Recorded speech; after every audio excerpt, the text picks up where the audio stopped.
This is The Ramsey Show. You can be intentional about your character. You can have money and a career. You are the hero in your story.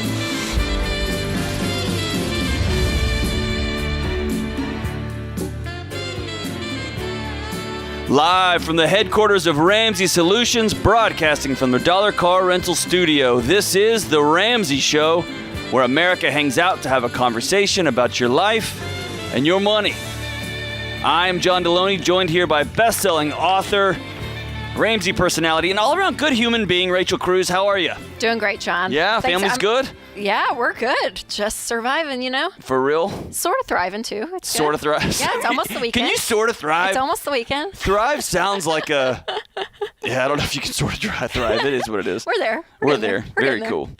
Well, we are taking your calls on life and money and relationships and all of the things that we can help you with. Rachel's really smart, and I will help drive today. So give us a shout at 888-825-5225. That's 888-825-5225. Let's go to Carlos in Tampa, Florida. Carlos, what's going on? Hey, how you guys doing? Thank you for taking my call. You bet, man. Thanks for calling. What's up? So I came from South America. I married my wife here in the United States.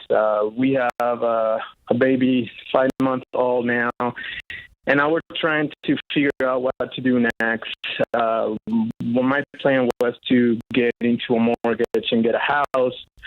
I came with no debt, but my wife has an $80,000 in student loans, and right now we have enough to pay it off. And I'm talking about like $95,000.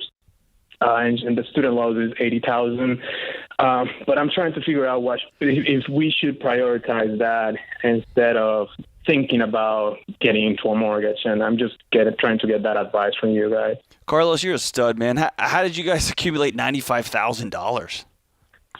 Cybersecurity, man, IT. That made it. My wife worked hard. She said, "It's good." You said it like it was like a scam. You were like, cybersecurity, bro. We got it. That's awesome, man. Hey, those tech jobs, they're paying. And she's an elementary school teacher as well, so that also helps. That's awesome. That's fantastic. So man. great. Well, Carlos, number one, congrats on the baby. I know your life has just been turned upside down in all the most wonderful ways. So congrats. So our rule of thumb here when we talk about buying a home is that we say we want you completely out of debt and a 3 to 6 months worth of an emergency fund. So your expenses that total 3 to 6 months, have that saved in the bank. And then save up for a down payment from 10 to 20% for that down payment. So that's the tactical, the what. Now the why behind all of that is that you'll realize soon after you are in a home and own a home that home ownership is extremely expensive. Things happen. I mean, just the other day, our gutters screwed up. We had an ice storm in Nashville and all of our gutters filled with ice. Half of them fell off the house. I mean, it's just I had to get a new roof. We got it inspected, high-fived. And then 2 months later, we got to get a brand new roof. Well, we went in the crawl space last weekend before a date, and an inch of water in the crawl. It's just stuff just happens when you own a home, and it's expensive. And so what ends up happening is a lot of people rush into home ownership because it's kind of the dream, right? Like you own a home, and it's exciting and it's fun, but you have no money. You have debt, and you have no money. And people go in and end up that this house becomes a burden and a curse rather than the blessing that it should be. So, Carlos, if I woke up in your shoes tomorrow, I'd write a check for the student loans. I get it out. It's going to hurt, Carlos. It's not fun, but listen, but it is fun because at the other end of it, though, you have no payments. You have nothing. And then if you want to bump the rest of that $15,000 up, depending on your expenses, save that and then save a little bit on the side. You guys are killing it for a down payment. Then I would buy a home because I promise if you go this route, even though it sounds just like this simple formula, you will move into that home, and when something comes up, it's more like an inconvenience than a complete crisis. Right. So one question I had on that is, should we be waiting or trying to wait for loan forgiveness? You know that they're giving away some kind of forgiveness for teachers. Is that something I should be looking forward to? Well, there's talk of student loan forgiveness from D.C., but pieces of it, or yes. But honestly, here's the thing about the legislation, all of that. Like, it's not like the president of the United States can just wave a wand and it happens. Like, there's a due process, it has to go through to actually let that happen. And we don't know if it will, when it will. So in my mind, Carlos, I don't want to depend on Washington, D.C. to change my life or waiting on them to do things. I'm going to control what I can control. And right now you can control a lot. Like you yourself without DC can do a lot for your family. And not to get too political, but they promised stuff. I mean, if you remember 10, 12 years ago, they said if you went to school and took out loans, they would forgive those loans if you worked in a certain sector. Now, so not happening. Carlos, so it's, I had a ringside seat watching some of the most brilliant minds combined with some of the most extraordinary young men and women who went to law school. And I was an administrator at law school, and many of them chose to go into the public sector to help the least of these in our communities because of the public forgiveness program. And then it was year 6, year 7 after practicing when suddenly they would apply to have these loans forgiven, and they were either just completely ignored or rejected, right? Right. And here's the other part, Carlos, and this is just me. I'm a guy who signed up for a bunch of loans. We got too many degrees in our house between me and my wife. We signed up for a bunch of loans. We didn't know what we were doing, but we did. We saw the numbers. They just weren't real, and we something like, well, that's a problem for future Don to handle. I have a integrity. I've got an ethical issue in my soul. I told somebody, I'm going to pay you back if you help me get through school. You guys, Carlos, y'all are of means. Y'all have figured it out. Y'all have worked really hard, and you've got this money here. For me, it's a matter of, we don't need to wait on the government. We're not going to wait on the government. They may or may not, who knows? And it's going to come with strings. You got to have, public service, all this other stuff. You guys have worked hard. You told somebody, hey, if you give us this money, we're going to pay you back. Pay them back. Yeah. Pay them back and then be done with it. Wipe your hands of it. You'll have, in a few months, you'll save up that emergency fund, and then it's off to the races on getting that dream house. I think that's a great point, too. And, just to applaud you, Carlos, you guys are killed. He's from, what do you say, Costa Rica? From, South America, is that right? South America, yeah. Came in, killed it. You're doing amazing, Carlos, and you guys can do this. You can do it. You can do it. The numbers are here, and you're only going to go up from here. That's the exciting part is, like you said, you have the meat, it's there because you did what was right. You did what's right. That's right. Yeah. So hope that helps, Carlos. And probably more important than that call is this. You mentioned in that last call, right before a date, y'all were hanging out in the crawl space. I have to explore this with you. No, we can go here. It's not that interesting. No, Winston. My dates are different. Me and Sheila's dates are different. We don't start in the attic. Winston has a crawl space that's like his man room, down under the house, where his tool bench is, the shock vat, in the crawl space. Well, they say crawl space. You can stand up in it. So I guess it's technically the stand not space. The stand space. The basement. Mouse traps down there. No, it's not a basement because it doesn't have heating and air and all of that. Anyways, it's not that interesting. Anyways, he went down to check on a mousetrap, if you really want to know, because there were mice down there, and he was going to see how his mousetrap went. Inch of water. So you got to go get. I love learning about my friends' marriages because they're so different than mine. Our reservations are in 30 minutes. He's like, I got to go get a pump, and I was like, sounds like the beginning of a classic rom-com to me. This is a classic rom-com. Hey, we got a date. Everybody, let's head down to the crawl space. It's called I don't know. Money and relationships, 888-825-5225. Give us a shout, and we will walk along with you. Glad you're with us. This is The Ramsey Show.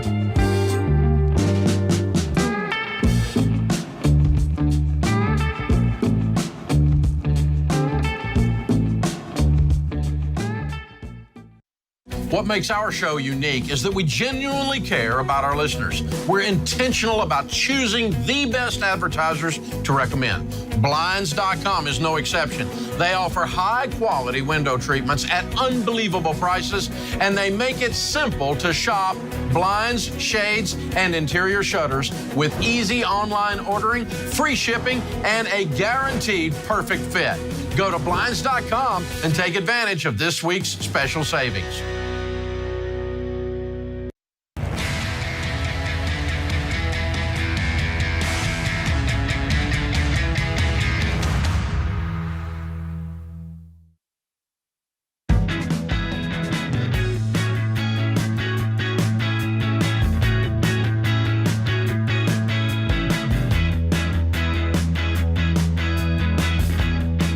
This is The Ramsey Show. I'm John Deloney, joined here by best-selling author and good friend Rachel Cruz, and we are taking your calls on life and money. 888-825-5225.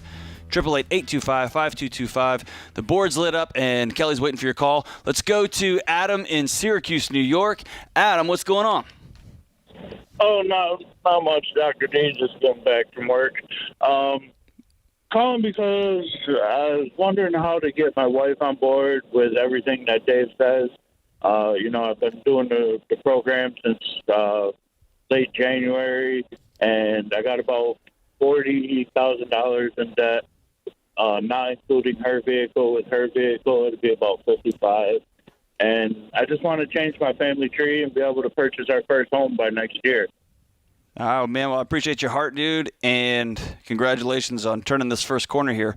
Rachel, you've heard this question for years and years, talking with couples. Yeah. So, Adam, what's her biggest hesitation? What causes her not to want to get on board? Well, she works full-time as a nurse at the VA, and she's also going to school for her RN. And I think she's really focused on that, which I'm super proud of her for. But I really don't know her hesitation. When I first mentioned Dave to her, she got online and read some negative reviews. And I'm like, those are out there for all of us. Yeah. I'm like, believe what you want to believe. I go, this guy is making absolute sense to me, and I'm with it. It's just hard to do it by yourself. Yeah, you're right. It's almost impossible to do it by yourself if two of you are not on the same page. Okay, so it doesn't sound like she is, because I talked to some people and the spouse is like, oh, I don't want to budget because I just want to have fun and not be accountable. Or some people say, I just want to continue to do what I do because I deserve it. Like there's kind of some entitlement issues that I hear a lot, but I don't hear that from her. I just hear that she's skeptical of the process. So, right. I mean, she's the saver and I'm the spender, and I limit myself on everything now. So go ahead. Well, I was going to ask. I mean, I wonder if it just sounds like a really big thing to bite off for her, because she has all these other things she's doing and she's thinking, oh, this thing is going to take over. But what you both have to understand is that, yes, when we say work as a married couple, you definitely work together, but one of you naturally is probably going to do more and be more excited than the other. Like Winston, he's the nerd in our relationship. Like he's the one that honestly does the Excel. We do every dollar for our monthly, but he has an Excel thing to map out the future. And he always wants to talk. He'll want to talk about it. I'm the one that's like, kind of want to watch The Bachelor. Like, I don't that doesn't mean I'm not on board, but I'm not as excited as he is, or he's the one that pays all of our bills. He does it all, even though I know what's being paid and we're on the same page. So for her, you just need her to, you guys come together and agree, hey, we want to start this process. But the heavy lifting of the tactical day-to-day can honestly come from you, Adam, and that's okay from our perspective. Adam, how'd you bring it up to her? We were laying in bed one night talking. And that's your problem right there. Stop, are you serious? I was like, okay, so it's great. You're laying in bed, you roll over, and you flutter your eyelashes at her, and she flutters her eyelashes back at you, and you say, baby, have I got a deal for you? Is that how that went? Yeah, kind of. Come on, man. You got to be more smooth than that. How long have you been married? 11. 11 years? We've been together, 11 years. Oh, Adam, man. Okay, so a couple things that you said that I want to make sure. Are you a schemer? Have you always had some things? Are you the guy who brings good ideas? She's a saver. She's a nurse. She's working in hospital. Like she's predictable. Are you predictable? It happen. Yeah. Are you the guy with like, hey, listen? Yeah. Okay. So I think I am. So when you first called, you talked about her car payment, your debt, and so what I would tell you is you guys have a pronoun problem, and what I mean is, if you have a you and a her in a marriage. And then the you is coming to the I'm sorry, you're not married. Y'all are just together. Okay. Y'all been together for 11 years? We have 2 children together, and we've been together for 11 years. Okay. So if you haven't committed, right, if y'all are just riding this out together in a committed relationship. Why aren't y'all married? Can I ask? Yeah, you can ask. I think she's afraid of commitment. Is she afraid of? She's with you for a decade, 11 brother. years. It sounds like she's afraid of you. That could be. That very well could be. Adam, you know the truth. Is that real? Is that real? Honestly, I don't know, but you're probably right on the money. So here's what I would suggest, brother. I would suggest sitting down with her and talking about what's the future going to look like. When you have 2 kids, when you're not married, when you've been together for a decade, suddenly the days turn into weeks and the weeks turn into months, and suddenly you've been together 3 years and 5 years, and we'll think about this later, and suddenly the future starts to happen in front of you. And that's when one of you peels off to go back to school to start trying to create their own future, because we're clearly not on the same page. I've got mine, you've got yours. I'm going to go make some more money for me so I can get a different car for me. And suddenly you're going to wake up and you're both going to be sitting on a couch and you're going to be 2 inches apart from each other. You're going to be 2,000 miles away from one another. And coming in with something like this program, which is we've got to work super close together, not close together, we have to be one on this deal because it's hard and it is back and forth and months on top of months. And suddenly you wake up and you're a united couple and you're 2 or 3 years down the road and you have this entire new trajectory. So when you talk about wanting to change your family tree, right now you got 2 plants in the same house. So at first you got to do is you got to decide we're going to have one tree. We're going to do this one thing together. Mm-hmm.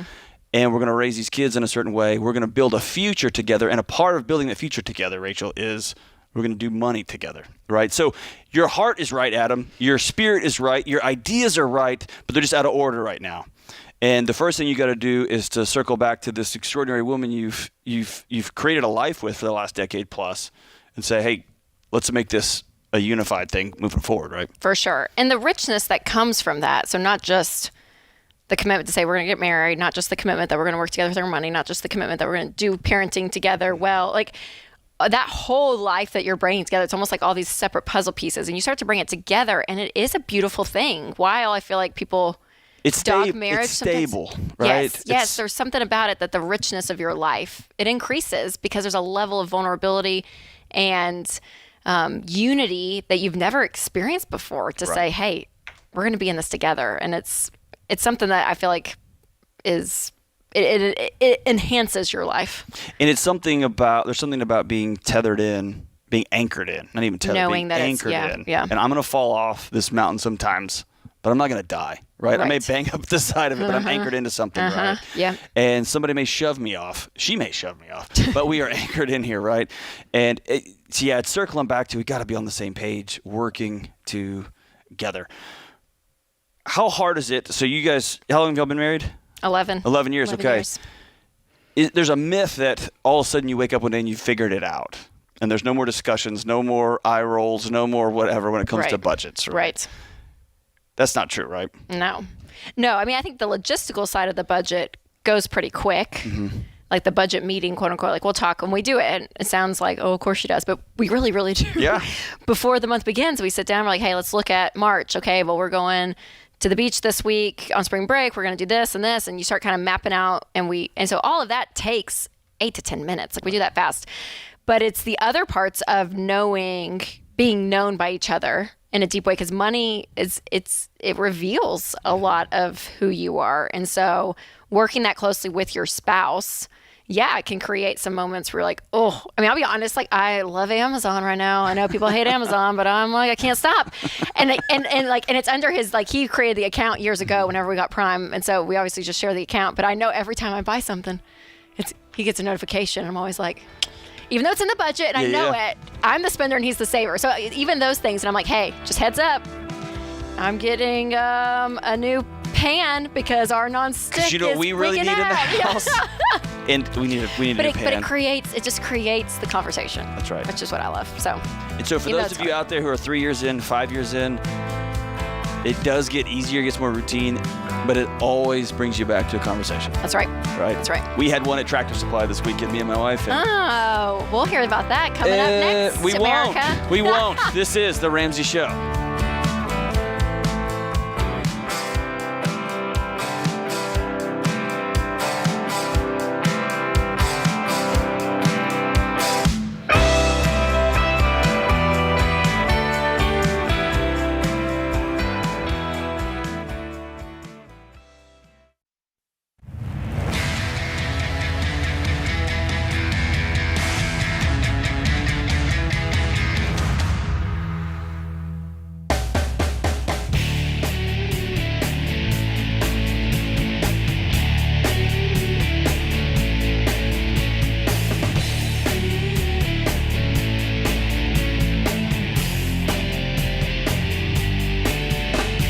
This is The Ramsey Show, 888-825-5225. I'm John Deloney, joined here by Rachel Cruz. And it looks like on the debt-free stage, we've got a beautiful couple. We've got Jaron and Stephanie from Las Cruces, New Mexico. And I think I know what this means. How are you two good folks? We're doing great. How are you guys doing today? Outstanding. So good. All right, so tell us about Las Cruces.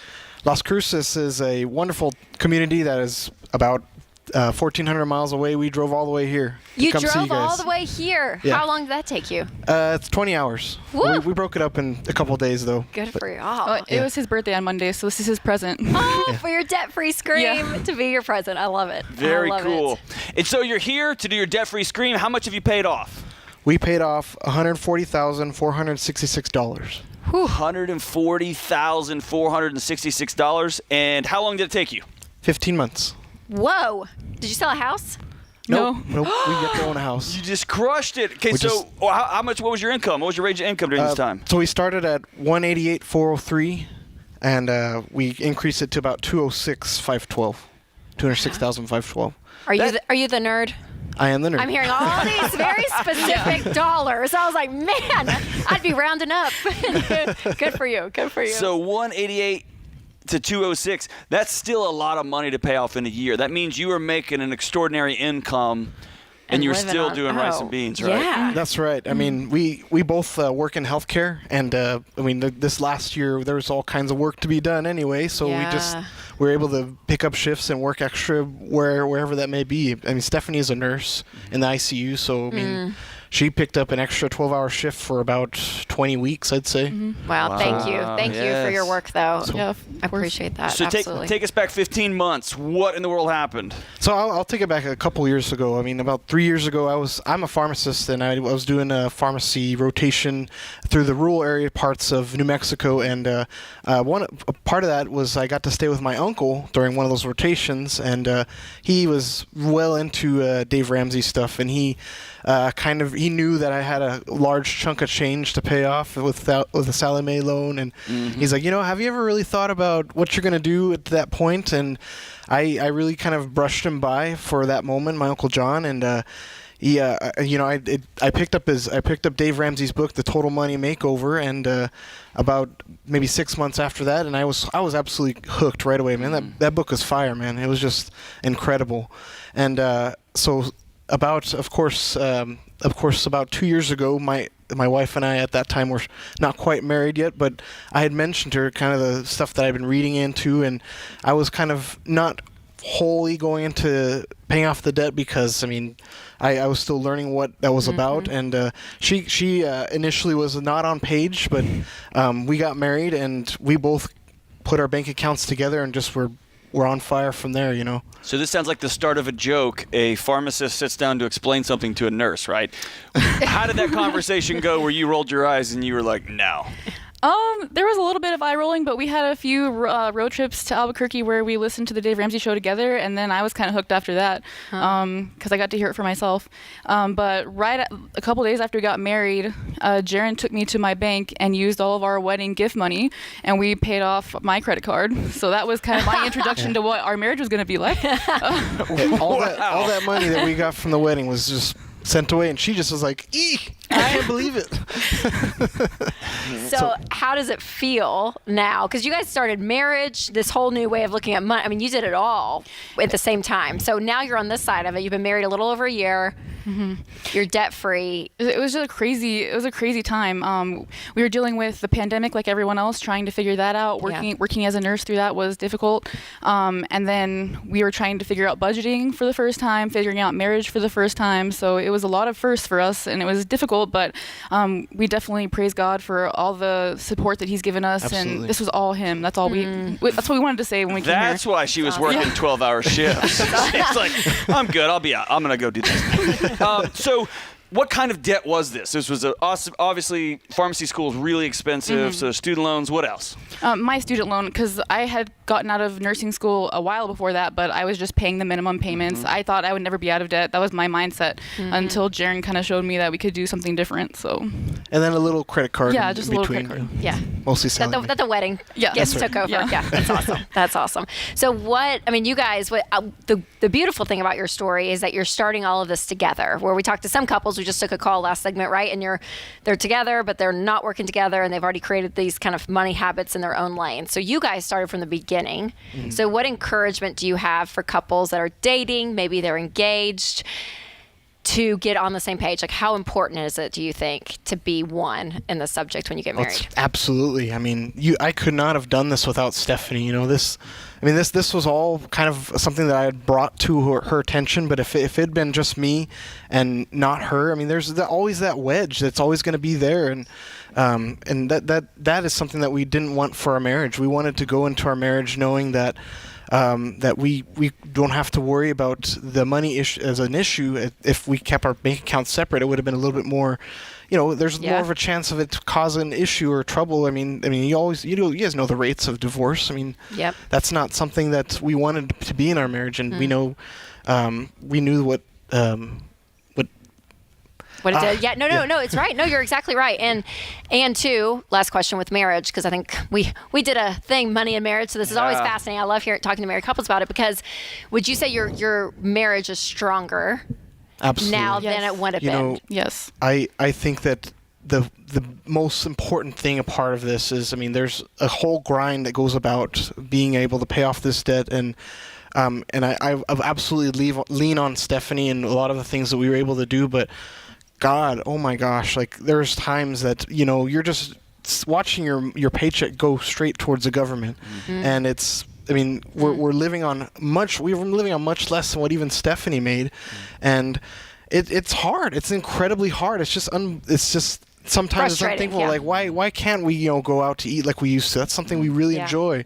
And, but when you give it to God, when you just absolutely just let Him help you handle your finances, because we are His managers, it's His money, it does get you over that hill, and it's just that extra boost and that extra stone to lean on, because He's just always there for you. Awesome. And I just want to add, of course, it just runs over into every other aspect of your life. So I started kind of budgeting with food, because overeating is an easy thing to do. And I was able to lose 20 pounds during this. Wow. So, and then, of course, we started budgeting our time with God more. Like, we need to make sure that we're always spending time with God every day. And so that's something that we do now, too. And we have grown closer to God, to each other, become stronger people. Spiritually it all. Yeah, it's amazing. This finance has nothing to do with it, but we've also grown spiritually because of our decision to go with this. It's the discipline, right? Discipline in one area, it does, it trickles through. That's awesome. Well, I'm ready. So I can't wait for y'all. I'm so paid off $140,466 in 15 months, making between $188,000 to $206,000. A better marriage, better health, better spiritual life. Man, they did it. Jaron and Stephanie, when you're ready. Count it down. Let's hear it. 3, 2, 1. All glory to God. We're debt free! Oh, amazing. Amazing. Incredible. Can you imagine driving up to get your medication, and your pharmacist drives up in an 85 Camry, and you think, what are you doing? And he says, I'm changing everything, man. How cool is that? Doing it all. And that's what I love, too, because you sometimes hear about these high-paying jobs and these high earners, and they're just living that. They're living to the very top of what they make. And they're living in fantasy, right? And they said, you know what, we're going to scale down. For 1 year? For a year, for 15 months. It's pretty amazing. 15 months, awesome. And everything is different now. What a great couple, yeah. No more 12-hour shifts. This is going to be fun for them. Thank you for joining us. This is The Ramsey Show.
Ramsey Show. I'm John Deloney, joined here with Rachel Cruz, and we are taking your calls on money and life. 888-825-5225.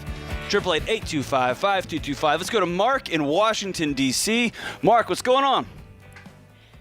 Hey, guys. Thanks for taking my call. Feel fortunate to be able to talk to you, and actually feel fortunate about the situation I'm in, but first time in my life having a little bit of extra money is causing me some stress as well, so it's not all roses. There you go. Hey, this is a good call to take. So what's up, man?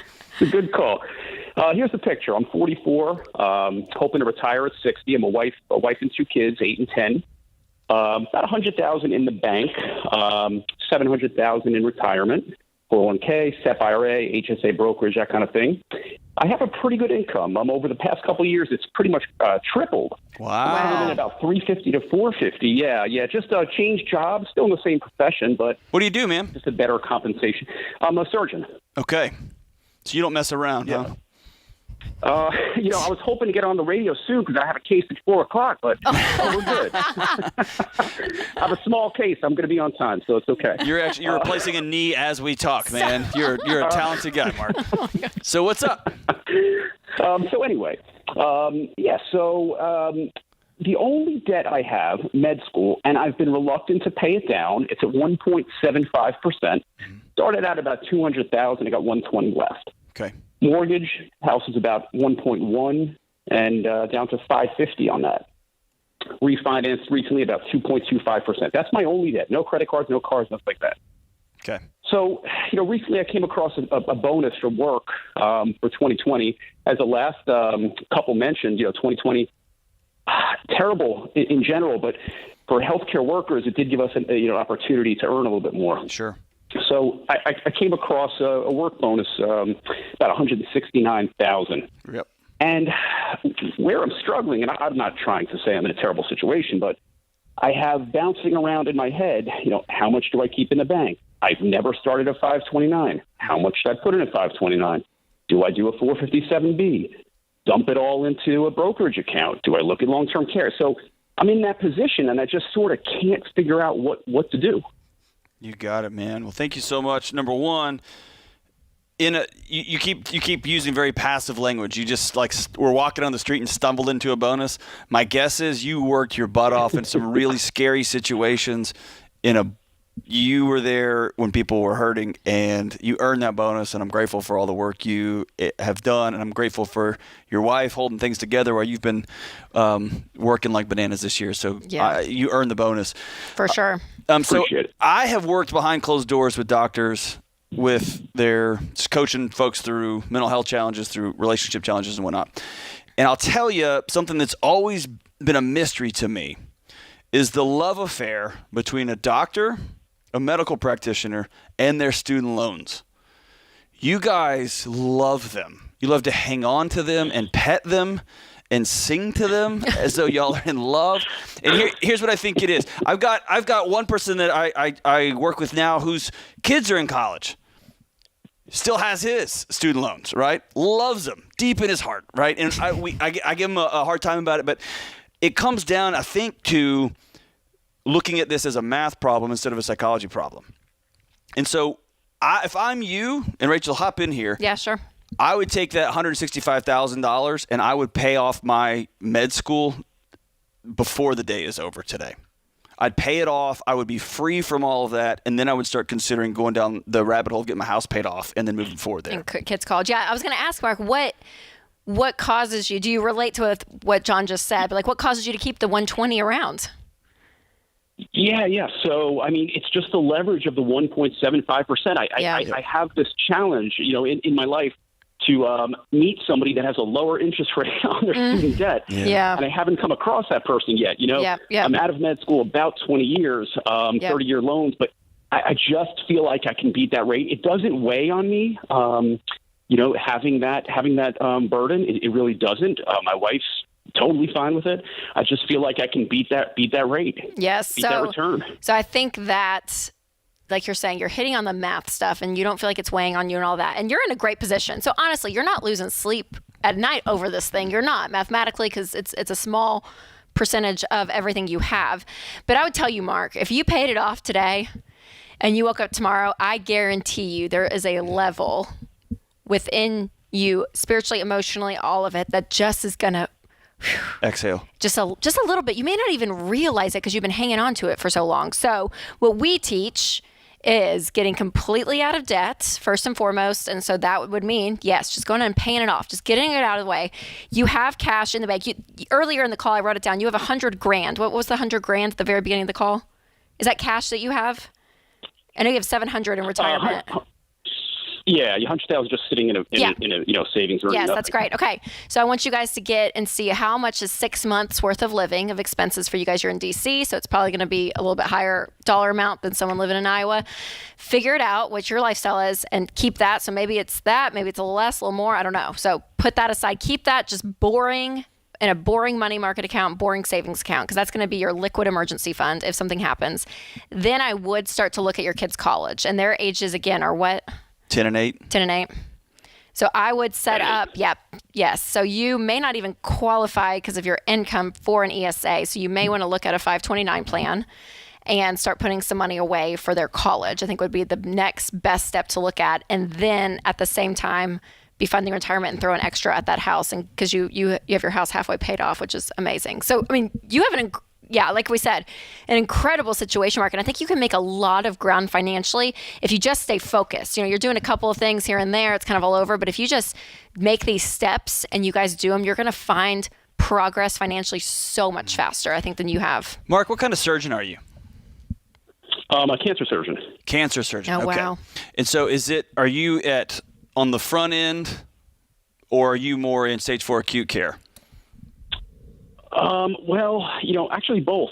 As a surgical oncologist, probably about 60% of the surgeries we do, the final diagnosis is actually not cancer.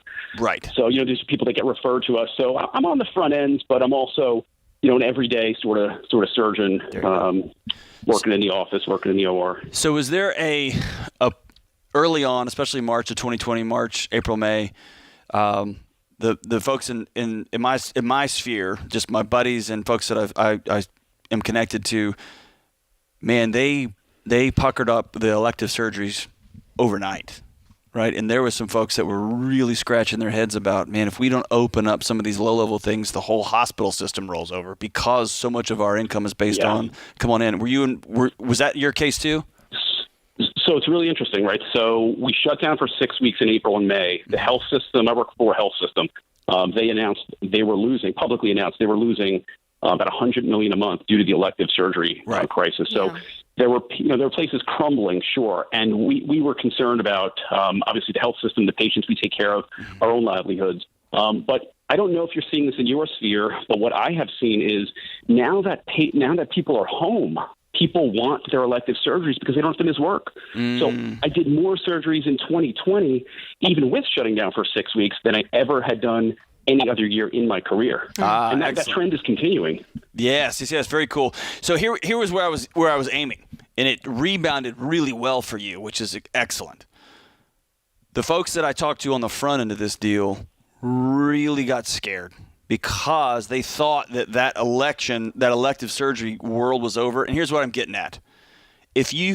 Even if you have this low interest rate, and yes, man, you can sit there and give me a spreadsheet and make the math work. And as a surgical oncologist, that's what you do. In your head, probably. Nobody knows risk like you do. Nobody can sit down and say, here's probability. I'm going to be I'm going to walk into this room and I'm going to make sure somebody stays alive to tomorrow. That's an extraordinary power, for lack of better terms. But I want you to go back to, if you've got no payments, you've got no debt, you've got no stress, if elective surgeries shut off, then you can be all about how do I help other people, not how do I keep from falling apart. Thank you so much, Mark, for your service and for your care, man. We love you. This has been The Ramsey Show. Thanks for joining us, and we'll be back soon, right here.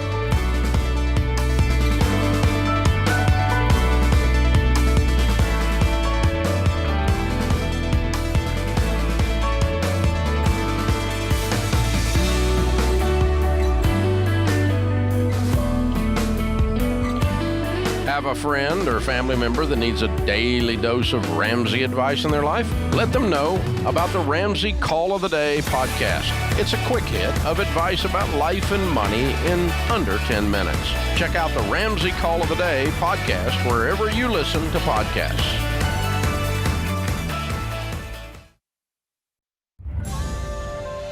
This is The Ramsey Show.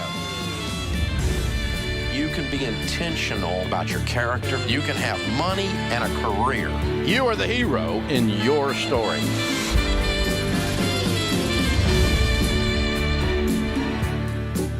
Live from the headquarters of Ramsey Solutions, broadcasting from the Dollar Car Rental Studio, this is The Ramsey Show, where America hangs out to have a conversation about your money and your life. I am John Deloney, joined here by best-selling author and good human being Rachel Cruz, and we are taking your calls on life and on money. 888-825-5225. 888-825-5225. Rachel, how are your little ones doing? They're doing great. Just, man, 5, 3, and 1. 5, 3, and 1. Yes. And I've got almost 11 and 5. You spaced them out well. I feel like I have 1,000 people in my home, and you have 1.5 million. Oh, it's... There's a human everywhere. A human everywhere, and one's crying always. But it's great, you know? It's great. It is funny, though. I'm like, there's some days, I'm sure every parent feels like this, where you're like, man, that was that was a good day. And then some days you think, what did we do? What are we doing? What are we doing? The random thing that my wife will say, she'll walk through the house and she'll just quietly toss away, remember when we used to think we were busy? I know. Remember we used to think we were tired? Remember that? And she'll just keep walking through the next room. It's so great. I laugh all the time, though, because I remember so specifically, it's like so in my head. We had this lady in college who mentored a group of us, and where we'd go to her house and we'd talk, and we'd just be like, oh my God, I'm so stressed, Elizabeth. I have 3 exams this week. I'm like, God, I have no clue. And she had 4 kids. I look back and I'm like, her husband worked a lot. I'm like, I just want to call her. She probably thought, you have no idea. No idea. You have no idea. When I told my dad, I called him and said, hey, listen, you're going to be a granddad. There was no fireworks. There was no, oh, my son. His first response was, well, you're never going to sleep again. And I remember thinking, that was kind of deflating, man. That was the most prophetic thing I think my dad ever told me, man. Well, you have good kids, though. Y'all came over a few weekends ago and had dinner with us. Yeah, and they're great. Hank, he's awesome. They're both wonderful. But Hank is just the sweet. Talking to Charles, our 16-month-old little boy. Oh, he was like, can I feed him? Winston was taking him out to bed. He was like, do you need any help, Winston? Oh, yeah. So listen, in the car right before we came in your house, we said, listen, guys. So sweet. To our 2 kids. Don't screw this up for us. For every kind thing you do, we're gonna give you Fruit Loops and whatever sugary. We're gonna give you money. Yeah, we're gonna pay you kids. Pay you to be nice. And my son was like, Dad, let's just do it because it's right. And my daughter was like, sweet, how much? It's awesome. All right, let's go to the phones. Let's go to Erica in Houston. What's up, Erica? Hi, Dr. John and Rachel. I'm so grateful to be talking to y'all. And we're grateful that you called. What's up? Well, I have what I would consider a good problem. My business has been extremely busy lately. I own a couples therapy private practice. I can imagine so. Yes. Exactly. And so I know it's time for me to expand into adding some more therapists to come work for me that I would train under me. And right now I have 2 interns. But I am still seeing about 80% of the revenue comes from the services that I offer. Mm-hmm. So I've been having some trouble finding somebody to hire. And now I've kind of, I'll call myself out. I've had some really bad boundaries. I've just started taking on more and more clients myself. And I find myself with low energy to be able to really do much else other than to see my clients and write my notes and supervise my interns, and that's about it. And so, why do you feel like you have to expand your business? Sounds like you love counseling other people. I do. I also love supervising, and I have another business I would like to start that would be separate. And so I would like some energy and time to be able to give to that and not so much into the clinical work, although I'd still like to maintain clinical work. Gotcha. Well, I was going to point to you, John, because you were in this world.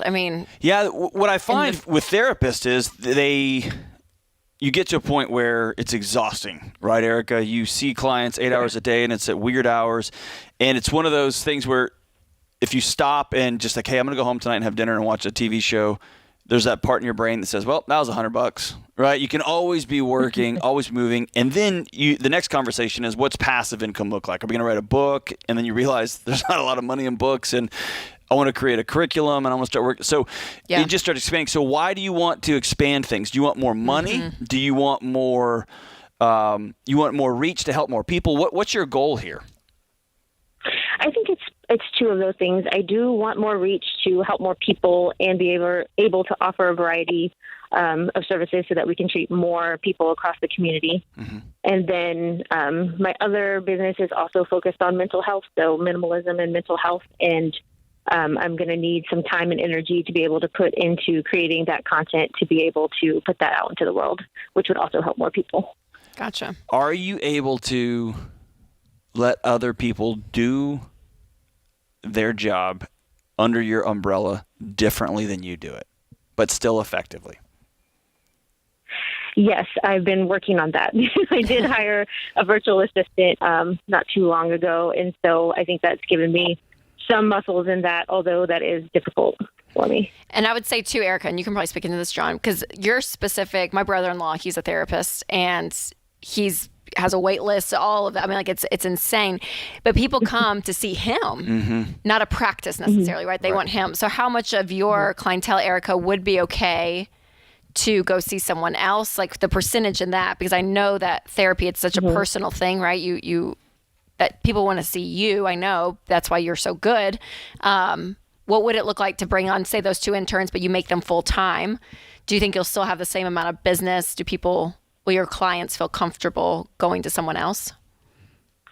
We've seen some trends in that. So there's still obviously more people calling for me.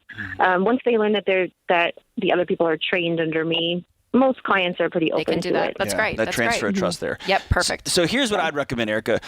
I would recommend, I just have experienced this with my buddies who are therapists.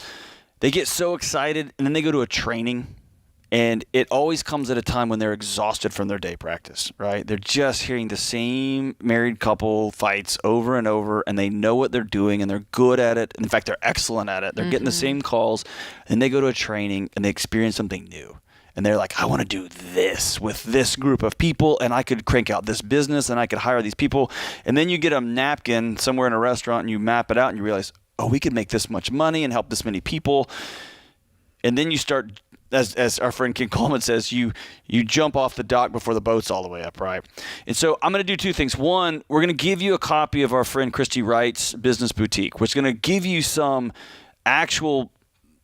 It's going to help you walk through the steps of starting a new business, right? You know how to run a business. You're running a successful one, but right now the business is you.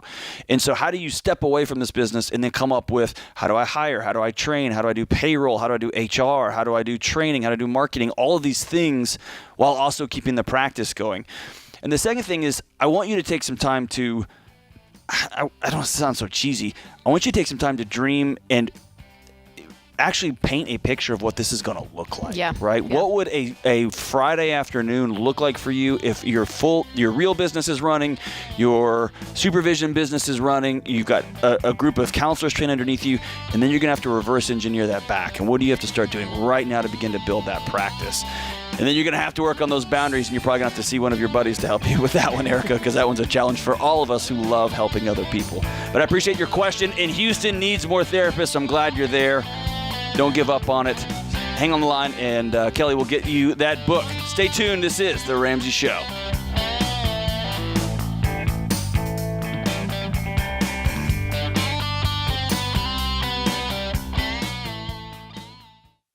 Folks, it's an honor to tell you about the Army National Guard. Not only are they big supporters of our high school curriculum, but they also give you the opportunity to impact your local communities. Whether your goals are to get an education, serve your country, or have a better life, the Army National Guard can help you get there. Plus, they offer unbelievable financial benefits. Secure your future today. Visit nationalguard.com/Ramsey to find out more.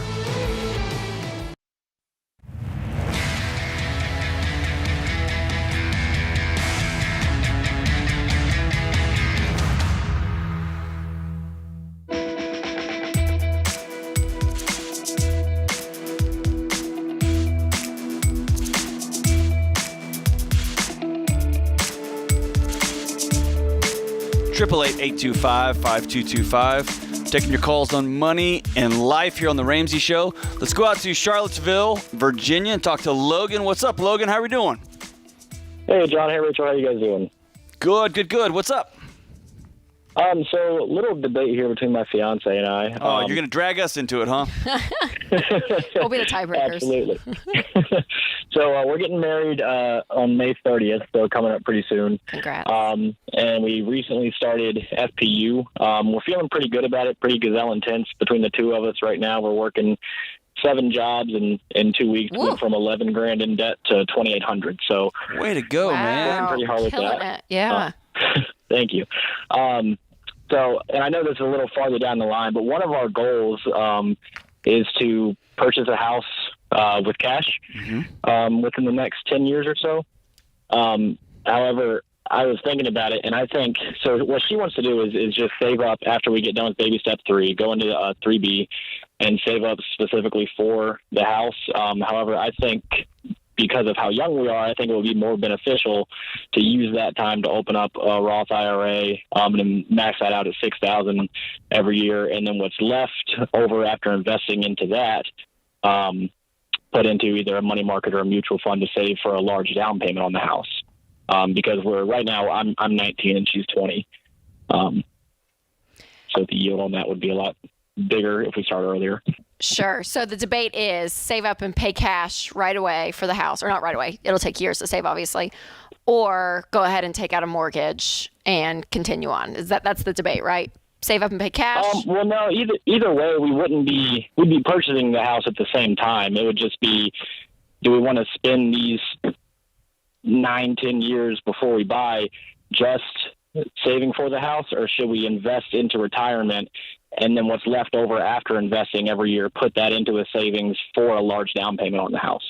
But you're saying down payment. When you put a down payment, you're taking out a mortgage, though, so it's not cash. Right. I'm sorry. Not. I thought you were saying buy now, but no, okay. It'd be the same time. But yes. Okay. Let me make sure I'm understanding this. I'm sorry. Like, So do you take? Let's say there's $100,000. Do you take 50 of that and start investing it now? Do you have $100,000 though, Logan? Like where no, you I'm guys? just making that up. Yes, but I'm saying, No. Once you guys pay off your debt, you're going to save up for that emergency fund, 3 to 6 months worth of expenses. Then what we would suggest that you do, if you want to buy a home, then is to save up baby step 3B for a 10 to 20% down payment and then start investing. I would not use baby step 3B to save cash and not invest in a Roth IRA. Okay. So I'm more on your side on it. I would go ahead and keep putting money away. Now, if you want to use, it would be baby step 4 is investing. And if you wanted to say, hey, we want to rent for 6 years and we're going to save up and write a check for a house in 6 years while we invest, you can totally do that. I think that that's a great idea. But I would not miss out on the investing to save up to pay cash for a house. Does that answer your question? Okay. Yes. Yeah. Yes, it does. I wouldn't because like you said, you guys are young, you have the time. A mortgage is the one type of debt we won't yell at you for. So if you did decide, hey, we are going to just do a down payment of 20%, go ahead and do the 15-year fixed rate, do the formula to buy a house the right way. That's great. You can do that. But if you guys were kind of more on the quote unquote weird side, which we like weird people, and say, hey, we're going to rent a small apartment. We're going to live on nothing. And we, for 8 years, we can save up X amount and pay cash for a house, but we're going to do that. That's awesome. And you've never had a mortgage in your entire life. Man. That would be great too, Logan. So either one of those is totally is great from our book. Yeah. Does that answer your question? I'm sorry. I know that was a long way around, but okay. No, that's fine. It does. Yeah. Thank you. And Logan, not to oversimplify this, but you're 19, she's 20. Y'all feel like you're 100 years old right now. And then when you turn 30, you're going to feel like, man, we're really young right now, right? And so it feels like if you mess this decision up, you might as well, you're not going to be able to start over. Your marriage is going to be off to a sideways start. Y'all are so far ahead of the average couple getting ready to get married, man. Yes. You just need to stop and pause for a second. Y'all are crushing it. You're going to get married in a few months. You're going to be off to the races. And go slow, do it together, right? And Rachel's right. When you're 30, you're going to love that you have a retirement account that you started when you were 20, 21 years old. You're also going to love that you got a big chunk of a down payment, or that y'all went ahead and rented for a few more years and just started your whole new family tree with no mortgage at all. That's right. Man, that's going to be awesome. All right, let's go to Gary in Arlington. Gary, what is up? Hey, what's going on, Dr. D and Rachel? How you guys doing? Good. What's going on in your world, man? Yeah, so I'm in pharmaceutical sales. I'm 27 years old. I've paid off about $40K already in student loan debt. Nice. Way to go, brother. I'm pretty much debt-free, but I got this car situation that I'm kind of hung up on. I have no idea what to really do. So my parents guided me into this lease of a RAV4 after I graduated. Oh, no, Gary. Did we lose you? I think we just lost you, Gary. Oh. Oh, there you are. You back? Oh, yep, I'm here, guys. Okay, all right. So your parents talked you into a lease, the RAV4. Yep, RAV4, paid off all the lease payments. So now it's like, do I save up this money? I got about $15K left. I got about $4K in savings. I'm starting to build up my emergency funds.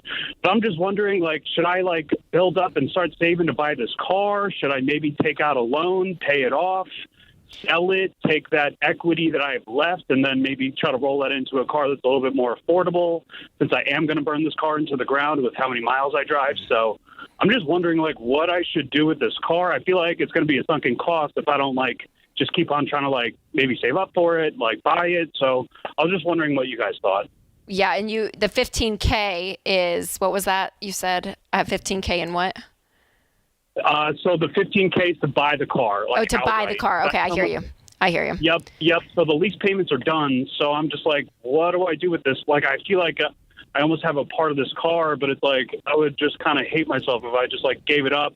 I would have to pay the mileage overage that I'm currently accumulating with this job. How much is that? How much is the mileage over? So I just passed it not too long ago. So the cap was at 36. I'm at like 38 right now. I think it's like 25 cents a mile after. For 21? For 2021, you've already passed the cap?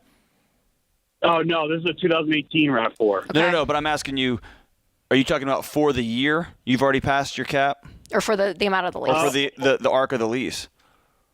So over the 3 years, I was given 12K mileage per year.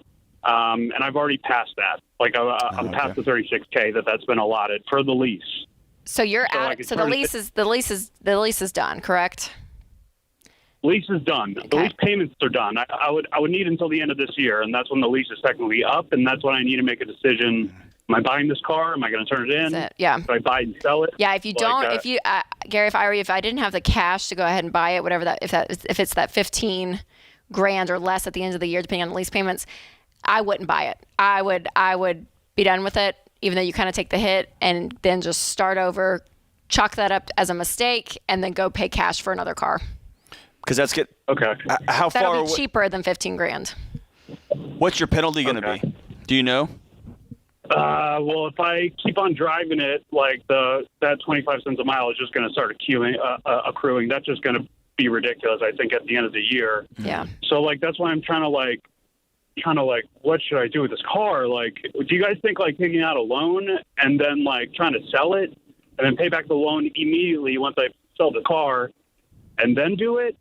No, because I'm trying to, not yeah. No, I wouldn't advise that, because the only time I would take out a loan is if you were upside down in the car, not through a car lease, but a car loan. And you're trying to pay the gap off and get rid of the car. That, yeah. So I would get out of the lease as soon as possible, Gary. If that's at the end of the year, do it, and then just scratch it up to stupid tax is what we call it around here. And so you would pay that off and then go buy a car that's going to get you. Yeah. That's going to let you. A used car, because you're going to run it into the ground anyways. Yeah, you don't need a brand new one. Up. Yep. Yeah. Hope that helps, Gary. Sorry. That's an expensive whap upside the head, huh? Of that, yes. Don't get a lease with a mileage cap if you're in a job that requires you to be a traveling salesman. Come on, parents. You got it, Gary. You can do it, though. I believe in you. It's a good clap. This is The Ramsey Show.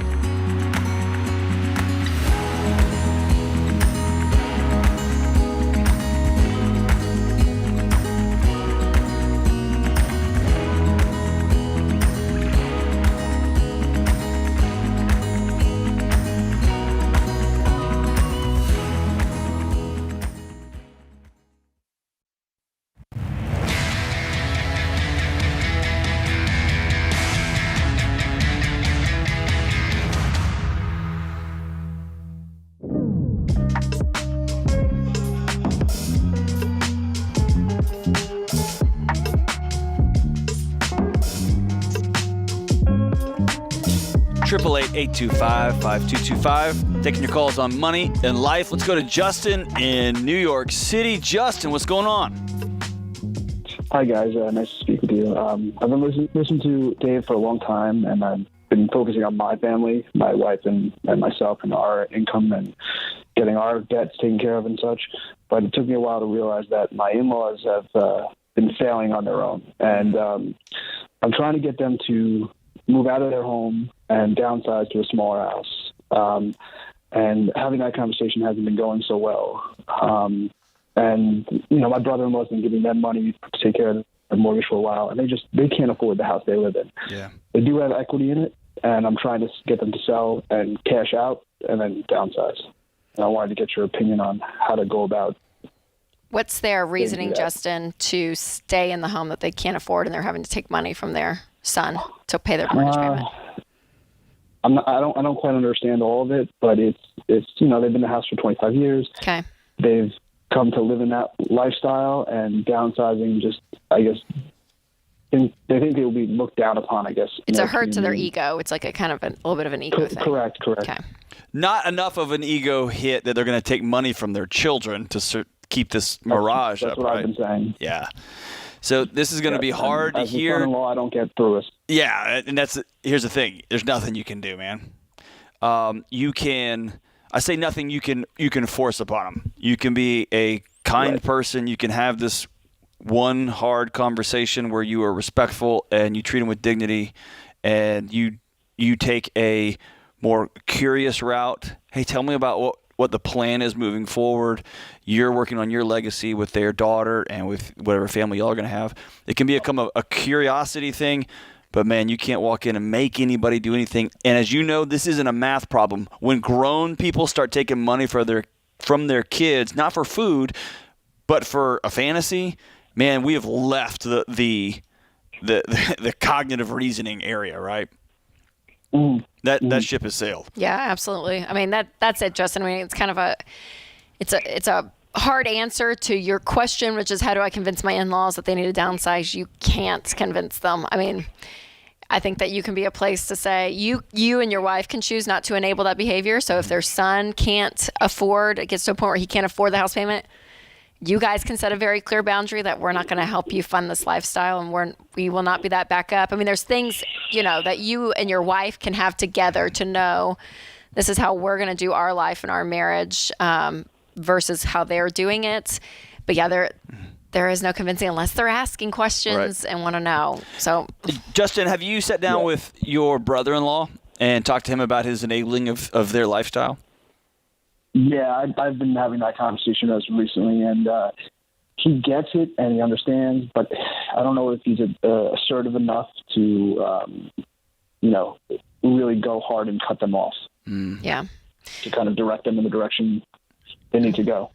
Well, I think for you, Justin, if there's one more thing you can do just for your own self, and tell me you're the therapist over there, but I mean, for you, because you and your wife, I'm sure, are concerned and you hate this for them because it's eating up their money. They're having to take money. It's not a good situation. So for you two, because it's her parents, it's not your parents. So both of you, or even just her, to say, hey, mom and dad, and it's the last conversation we're going to have about it. But for myself, I just need to say out loud, I'm concerned about you guys. I hate that this is where life has taken you. And I see the writing on the wall, and I feel like you would have a better quality of life if this house wasn't sucking the life out of you and you can't afford it. So as your daughter, that's what I see. Whether you choose to take that or not, I just need to say that for myself. And then that's it. Like, I don't know. Yeah. And at the end of the day, anything you carry with you, Justin, and it's going to be hard for you to hear, is a choice to make your day worse, is a choice to make your marriage have conflict in it, because you can't do anything about that conflict.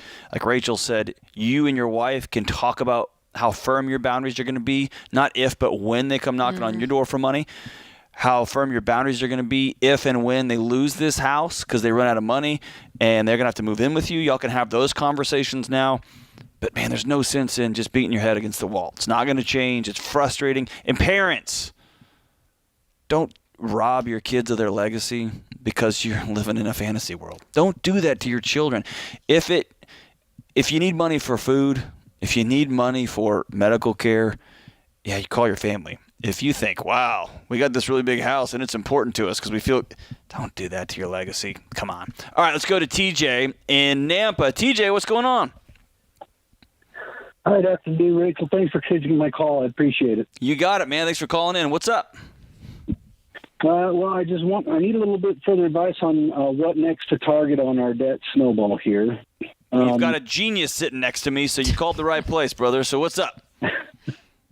Well, wife and I, of course, didn't do the smart things. We were actually pretty dumb early on and took out a bunch of student loans going to college. And after we both graduated and were done with school, here we are. We ended up with, combined between the two of us, we got just over $100K in student loan debt.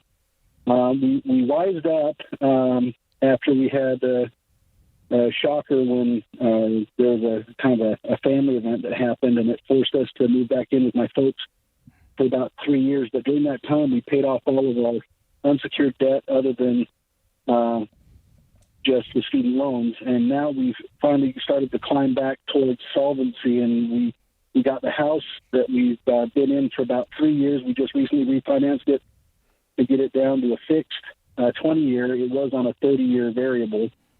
And we owe about $140 on it right now. Payment on the house is just over $930. Payment on the student loans right now, most of them are IBR, and the rest, some total is about $220. But that's not even enough to cover interest on the loan. And so your question, TJ, is which one to pay off? You're asking the student loan or the house? Right, because we're to the point now. Our vehicles are paid off. Our credit cards are paid off. We finally got smart and buckled down, paid off about $14,000 in credit cards. Good for you guys. Thank you. And then we also paid off both vehicles. But now we're just to the point where we want to know what to tackle next. If we tackle the house, it's not much more as far as the balance. But the strain on the budget is much greater. I hear that, yeah. It might help us to snowball the student loans. On the other hand, the student loans, the interest is killing us. It's actually the balances have gone up this year over last, even with our payments. Yep, I hear you. Well, I'm going to stick to our rule of thumb, which is paying off all of your debt but your house. And so that student loan, it's the last one. And it's the hardest. Mathematically, it's the hardest mentally, because it is a mountain to climb, right? You guys killed $14,000 in credit card debt. You're like, yeah, $100,000 is a lot. So is that $100,000? How many are there multiple loans within that number? I'm assuming.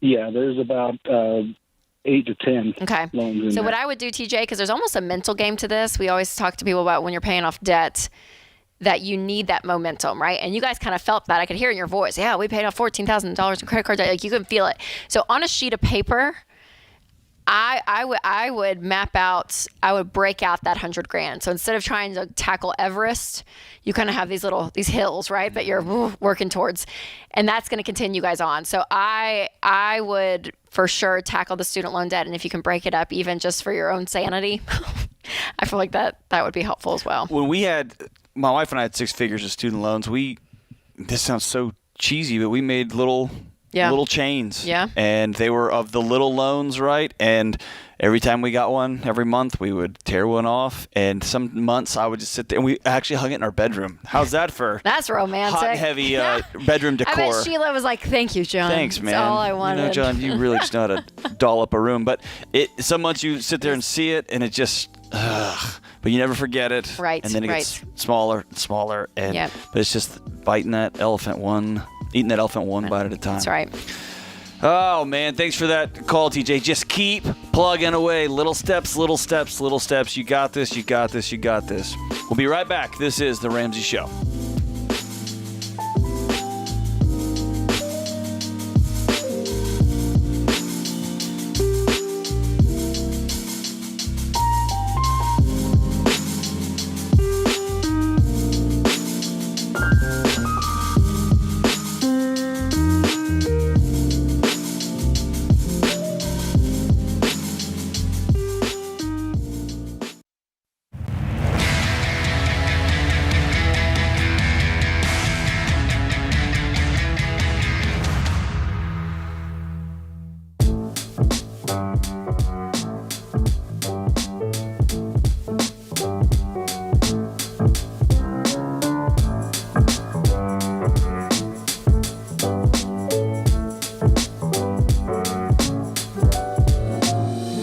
888-825-5225. This is The Ramsey Show. I'm John Deloney, joined here with best-selling author Rachel Cruz, taking your calls on life and money. Let's go to Chilo in Los Angeles, California. Chilo, what's up? Hello, how are you doing today? Outstanding. How are you? Good. I had a question. I have my daughter who's about to turn 19 this month. She has $2,000 put away, and she asked me how to invest it, and I have no idea how to tell her how to invest it. So I was wondering if I can get guided or some advice on how to help her with that, because I don't want to steer her in the wrong direction. What's her name? Her name's Camila. Camila. Oh, beautiful. Beautiful, beautiful. Okay, so considering her age, she's 19. Mm-hmm. Our advice usually for young people around this age is, it's going to sound cheesy, but it's just true. The best investment is in themselves. And so I think at a young age, depending upon what's her education like, is she going to go to a 4-year school? Is she going to university, or is she going to the workforce? She's not sure yet what she wants to do, if she wants to go to school, if she wants to go to a trade school. She got really, what's the word I'm looking for? She basically got, when COVID hit, it really rocked her. She was supposed to graduate. She wasn't able to walk her. Yeah. Like that. So she's kind of like in a funk, so to speak, right now. Yeah, for sure. And, she's working, doing housekeeping with her mother's boyfriend, and the $2,000 that she has, she actually got it from that pandemic money that California was offering, and so she hasn't touched it. She says, I don't want to touch it. I don't know what to do with it, but I know I want to invest it. And so right now, schools are barely going to be opening back up, so she doesn't know if she's going to be going to college or trade school or just work full time. That's great. Well, I'll tell you, my advice would be, if she called me today, I would say $2,000 at her age, and with her seasons of life changing so much right now that she doesn't really have a firm plan. The best thing is just to keep it with cash in a really boring savings account or a money market account right now. Because number one, she may need that money if she chooses to go to school to help her with tuition. She may need that money if she wants to go into the workforce and get an apartment and start. I mean, $2,000 in the grand scheme of things, right, can be a pretty good boost for that 19-year-old. So, because when I think about investing for me is long term, which means 5 years or more. And while it's great mathematically to start as young as possible, again, having that cash available during all these random transitions that she's going to be occurring in the next probably 5 years of her life, having some cash to spare is a huge blessing. I mean, that's huge. So I would relay to her, hey, I wouldn't put it in the market right now, even though what you're thinking about is so good. Like the fact she's even thinking about investing at 19, props to her. You have a very smart daughter. I was not. But so she's way different than Dad for sure. It's great. And I think that's awesome. And I would encourage that in her, like that she's so smart. That's so good. But I would have it available for me at 19 to use during this transition period. And then once she's out of school, or if she goes to trade school, or she goes right into the workforce and she has a little bit of a steady stream of a season of life that she sees, and she says, okay, now I'm going to work to see if I can use this, if she has any debt, to pay it off, or to keep it for a fully funded emergency fund, and then look into retirement. So even though it's great to start early, mathematically speaking, it's much better to have cash available at 19. I can't even tell you. I think I would smile for a month if my 19-year-old was like, hey, Dad, I got $2,000. That would make me smile. And on top of that would be,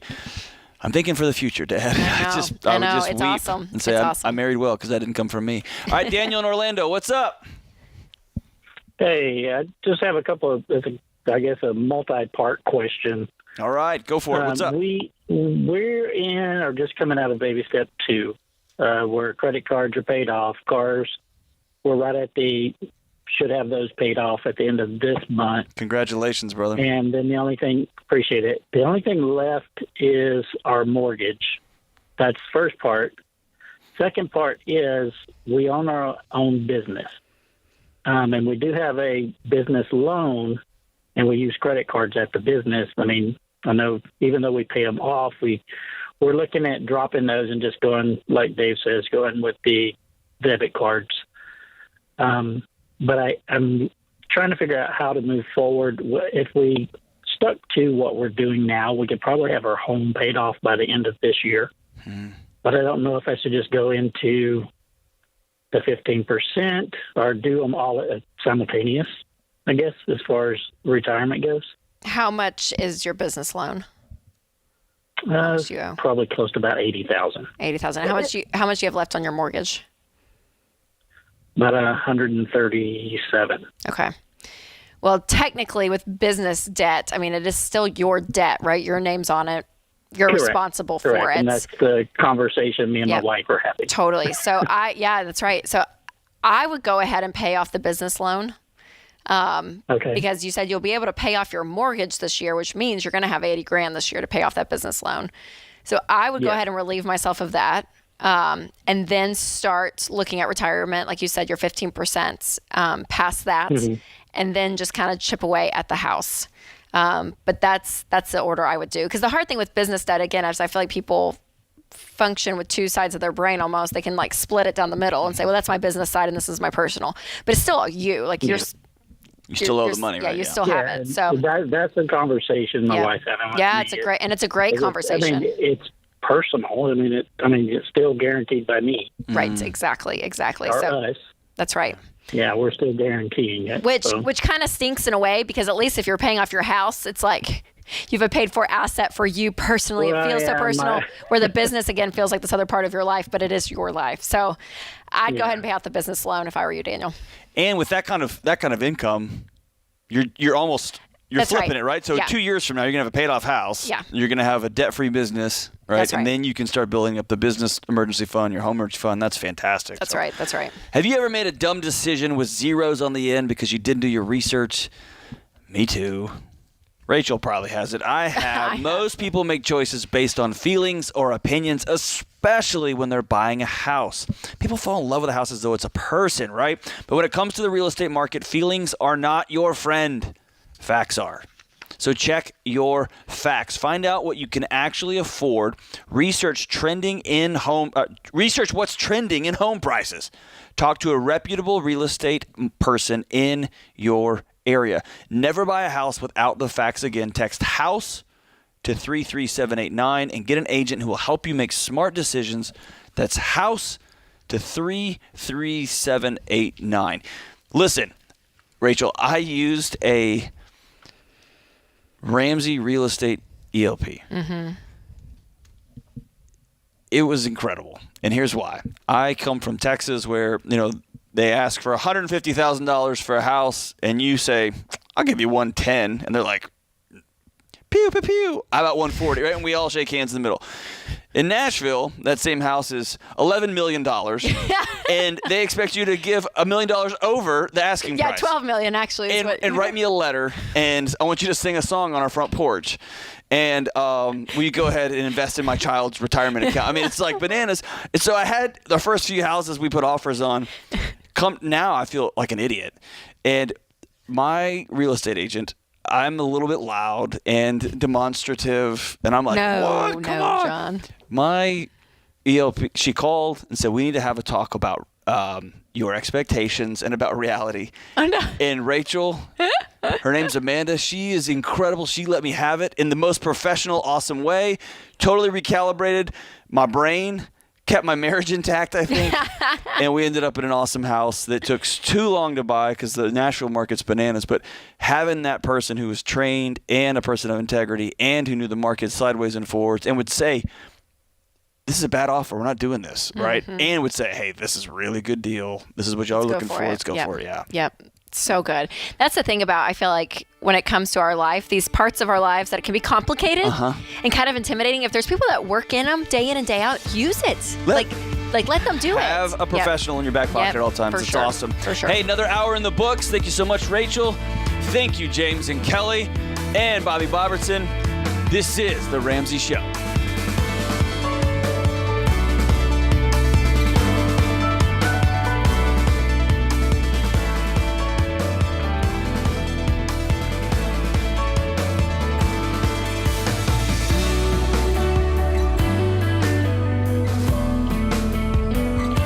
This is James Childs, producer of The Ramsey Show. Did you know The Ramsey Show is one of the most popular podcasts in the world? Subscribe or follow today wherever you listen to podcasts.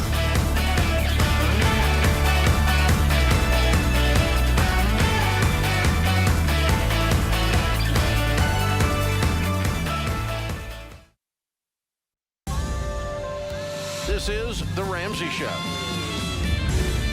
You can be intentional about your character. You can have money and a career. You are the hero in your story.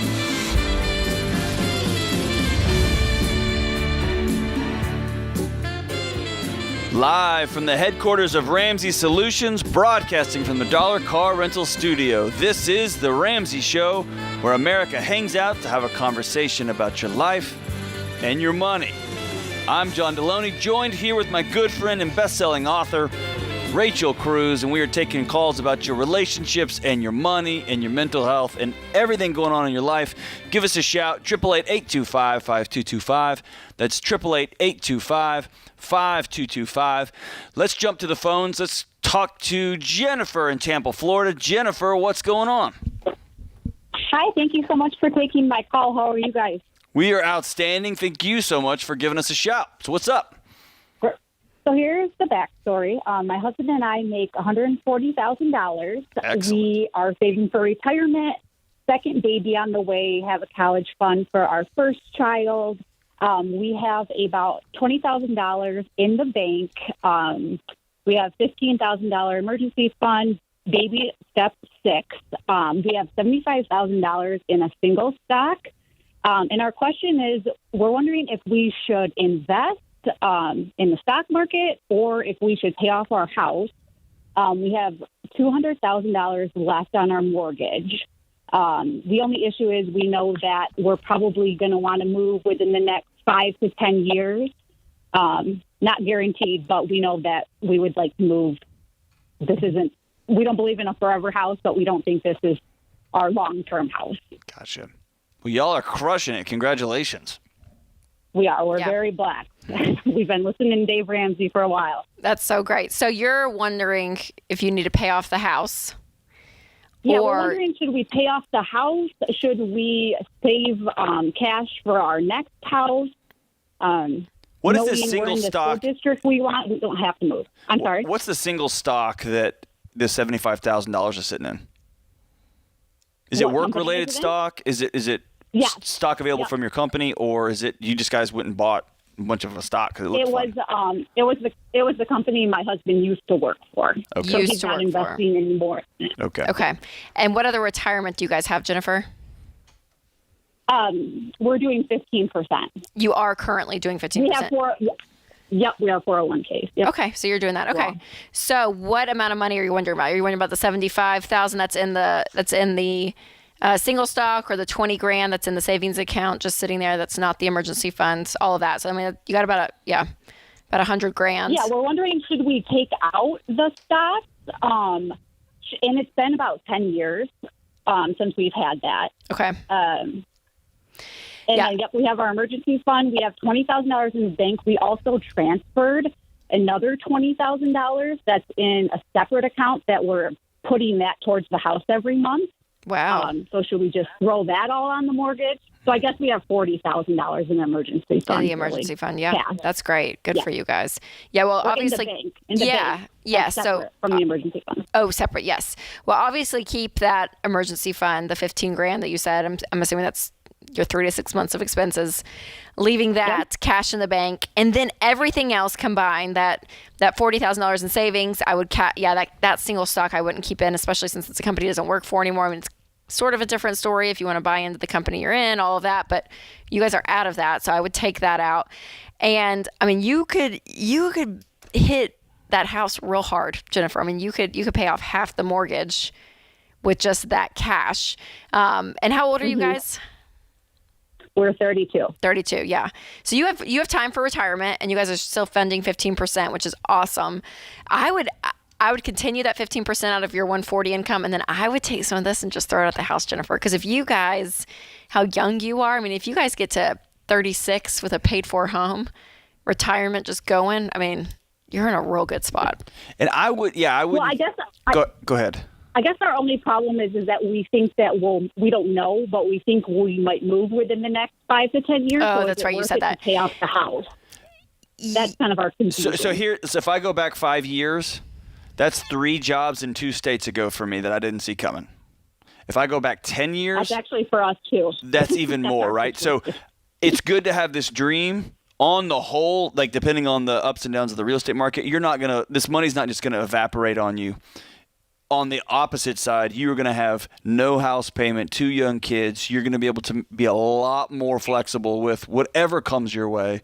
So I'm with Rachel, man. I would pay this house off ASAP, and you are way down the road on that. I would definitely sell that single stock. Yeah, and even though you guys may be moving, you have a paid-for house. I mean, all that equity, it's not like that money's going down the drain. I mean, you've paid for a house, so when you sell, you get all the money, Jennifer. You get all that, I mean, you get that money it's back. there. Definitely. Yeah. So yep, that's what we would do. Thanks, Jennifer. You are Thanks for the crushing call. it. That's so good, man. All right, let's go to Ashley in Jacksonville. Ashley, how's it going? Going good. How are you? Good. How can we help? Yeah, so I graduated with my bachelor's degree with 0 debt, and currently planning to start grad school in the fall. What in? In January. I'm actually looking at either English or humanities. I'm looking at a career in academia, so I'm trying to figure out where exactly I want to position myself. Gotcha. So in January, I bought a car and put half down, financed the rest. That's my first and only debt. So I currently have $30,000 in savings to cash flow grad school. Awesome. And I'm wondering right now, is it a smart idea to go ahead and just completely kill the car loan and pay that off before I start grad school, or should I kind of float that through? How much do you have left on the car? It's about $10,000. $10,000. Okay. Yeah, I would go ahead and tackle the car because grad school, you're going to have, obviously it's very expensive, but you have time, chunks of time, right, to pay it as you go. Where if you get this car out of the way, that debt, all your income can go towards, aka investing in yourself, Ashley. I mean, putting that money towards grad school to continue afloat, which I believe you can do because like you went through undergrad, which you're crazy weird right now. Yeah, you're without one in a student million. loan debt. How did you do that, Ashley? People are wondering that because everyone graduates with student loans. Everyone does. That's normal. How'd you do it? Yeah. So I had really great supportive parents. So I lived with them for the first bunch of school. I actually went to to community college. I got 2 associate degrees through there and worked through school. So I was paying as I went. I also was able to get a pretty good GPA, so I got a scholarship to go to the university, and I actually was able to finish up university in only 3 semesters because I had done so much through the community college. And your degree is from the university that you wanted, and you paid very fraction of it because of what you did. Ashley, you're so smart. So smart. Well done. Yeah, well done. Pay that car off. And before, my mom is an English professor. Those jobs are hard to come by these days. So before you go to grad school, sit down with a person who works in that field and to get some real life information about what that lifestyle is like, what the money on that life is going to be, and what the day-to-day is going to be. It's usually different than people think it is. The ROI. It's a hard what life. You're getting It's at, a hard life. Beautiful. We need good English professors, but it's tough.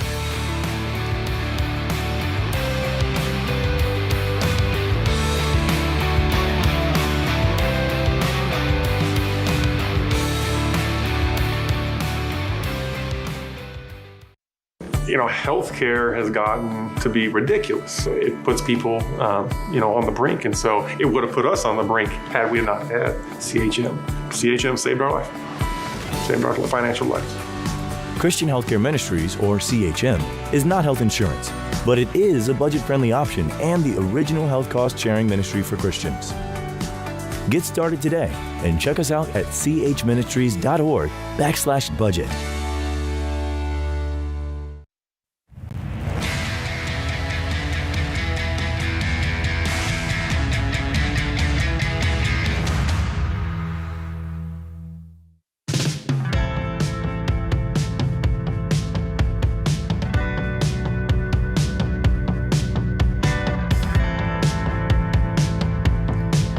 Triple-8 825-5225. This is The Ramsey Show. I'm John Deloney, joined here with Rachel Cruz, Ramsey personality, taking your calls on life and money.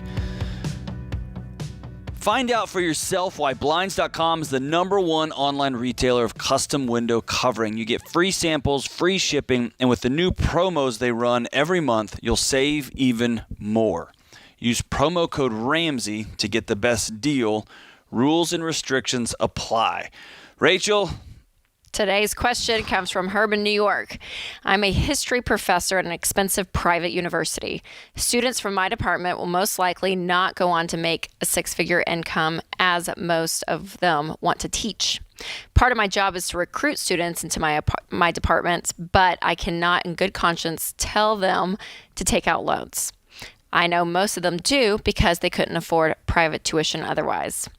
What do I say to students to get them to my department, but at the same time being realistic that my major is maybe not the best thing for their financial future? That's a hard one. John, what do you think? Whoa, man. Well, that's hard.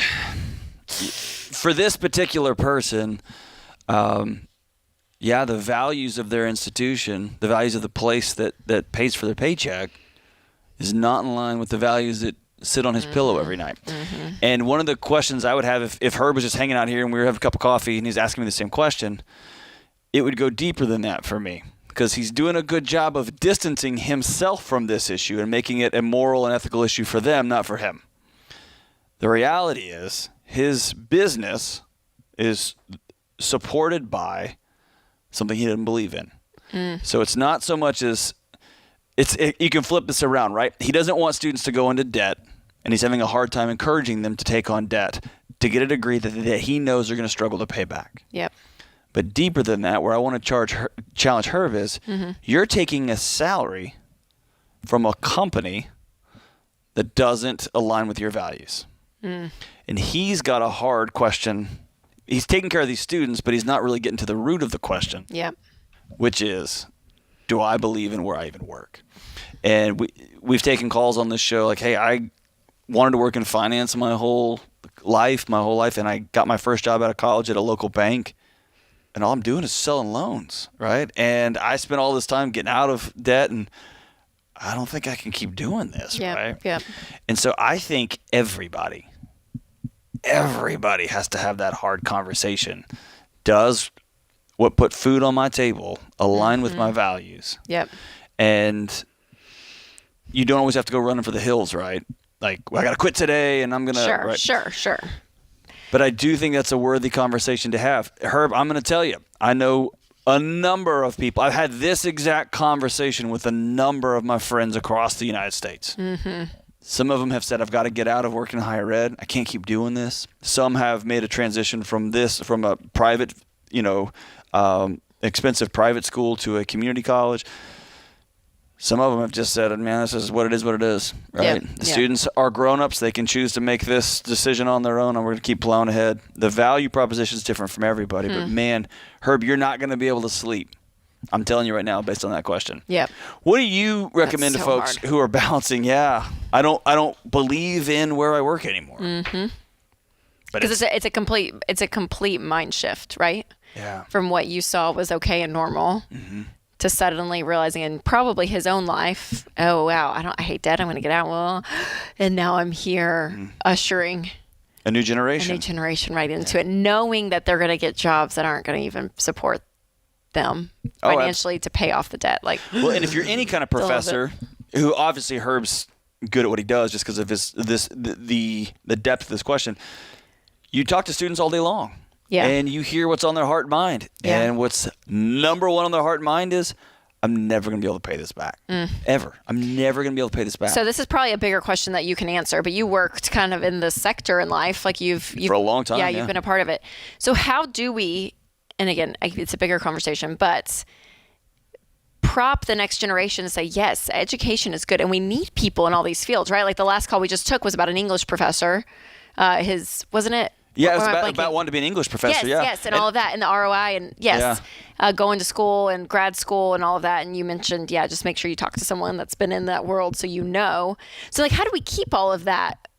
Because we need that in our society. We need English professors. We need people that are getting degrees in fields that are not supported financially. Do you know what I'm saying? Yeah, but the degree is so expensive. Like, it's just, it feels like not a lost cause, but it's defeating. It's sitting in our seat because I'm like, man, you believe in all that stuff and you love the people in those institutions and they're great, but it just feels like it's broken. Yeah, I think that's what it comes down to is I am somebody who believes deeply that we have let go the arts. We have let go English. We have let go the ability to read and discern. Some of these problems we're having now, writers have been writing on this stuff for hundreds, if not thousands of years, right?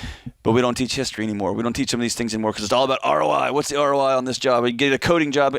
So I think we lose something. I really, really do. Yeah. And you can't charge $150,000 for a job. It's a bad investment. So you're going to make $40,000. That's right. You can't do that. So I think it's both and. I think everybody in this conversation has to put it on the table. Sure. And I will say I know a number of higher ed leaders that are trying to fix it from the inside out. I know a number of tech companies that are trying to solve it from the outside. And we all got a great lesson this last year. Man, just throwing everything online isn't going to solve it either. That has been miserable. And we also learned a lot. How can you make online learning better? Because it could be cheaper. But you're right, it's a mess. Yep. Right? And we need some grown-ups to stop acting like kids and actually say we're going to be a part of some of these solutions. And there's some really bold higher ed leaders who are making some major changes. There are some bold tech folks who are weighing in. So I think we're going to see some significant shifts. And I hope, for the sake of our kids, it's not at the expense of reading and history and music, but it's at the expense of, man, it's not a 4-year vacation anymore. Yeah, right? That's right. That was a moment in history. That's what's wild is that the 4-year institution, college, as what we knew when we went, probably, like, it is what it is. It was affordable. You could, you know what I mean? All of it. I mean, and not that you can't still go to school debt-free. We just got a call from someone that did. You can figure it out. You can do it. You can. But it's, it has shifted. And bring in 2020 when most of the universities were closed and it was online. Haven't figured it out. It's just, I mean, it's wild. And it's a shifting we don't have world. a solution if however many millions of 18-year-olds just hit the job market tomorrow in 19 and we can't absorb that either, right? So it's not as simple as close all the college. That's a bad decision too, right? Sure. And so it's just going to take some leadership, which is the key here, and some people being really honest about what tomorrow's going to look like, and some people not getting what they want, et cetera, et cetera. And that brings us back to Herb, right? Herb, you're going to have a hard conversation with the mirror, my brother, and not only about these students. You're going to have a hard conversation about where does your income come from. Do you align with the values of where you draw a paycheck from? And can you do what your job asks you to do? And if your job is asking you to do something that violates your core value system, you got to find a job, man. Yep. You got to. And that's not just higher ed either. That's what I'm saying. It's every job I can think of, right? Yep. That's it. And or you work at a gas station and you get a new manager that asks you to do stuff, right? It's everywhere. You got to have those core set of values and say, this is where my line is. Yes, right? yes. Which is part of knowing yourself. And that's a lot of the stuff you talk about. You got to know yourself. Is the self-awareness of that. I mean, like, it's huge, understanding why you do the things you do. Yeah, that's right. And where you come, you talk about it too. I think all of us distill down to this idea of you got to be intentional. You got to be intentional. That's right. All right, Russell, let's go to Russell. I'm just going to say Russell about 8 times here. Russell in Virginia Beach. What's up, Russell? How are we doing? Hey, how are y'all today? I appreciate you taking my call. Oh, hey, brother, listen. I messed up the clock here. Hang on here, and we're going to roll you over, and we'll get you right after this break. I should have just kept talking for a second. I tried to extend this a little bit, John. I'm not going to lie. I thought, I talk about self-awareness. Can we talk about self-awareness for 30 seconds? We'll get there. Russell, we'll come to you soon. We'll be right back, Russell. This is The Ramsey Show.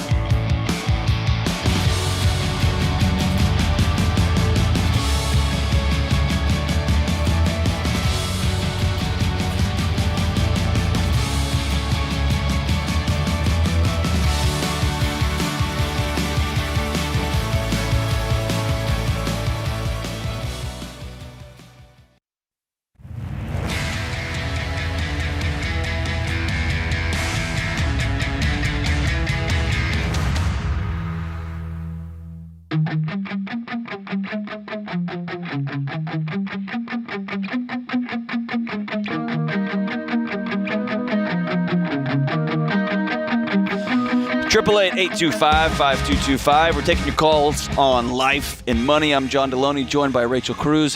We're going back to Russell in Virginia Beach. Russell, what's going on, brother? Russell, are you there, my man? Yeah, I'm here. One of the key things about answering the phone is actually picking it up, so sorry about that. So what's up, man? I'm definitely here. Hey, I'm seeking some advice today. Go for it. I'm quickly approaching about 35 years of service in the Navy. Oh, thank you. Congratulations, man. Yeah, thanks. I appreciate that. It's been an awesome experience. So recently bought a home when we transferred back to Virginia. The home was about $500,000, and my wife and I have no credit card or car loans.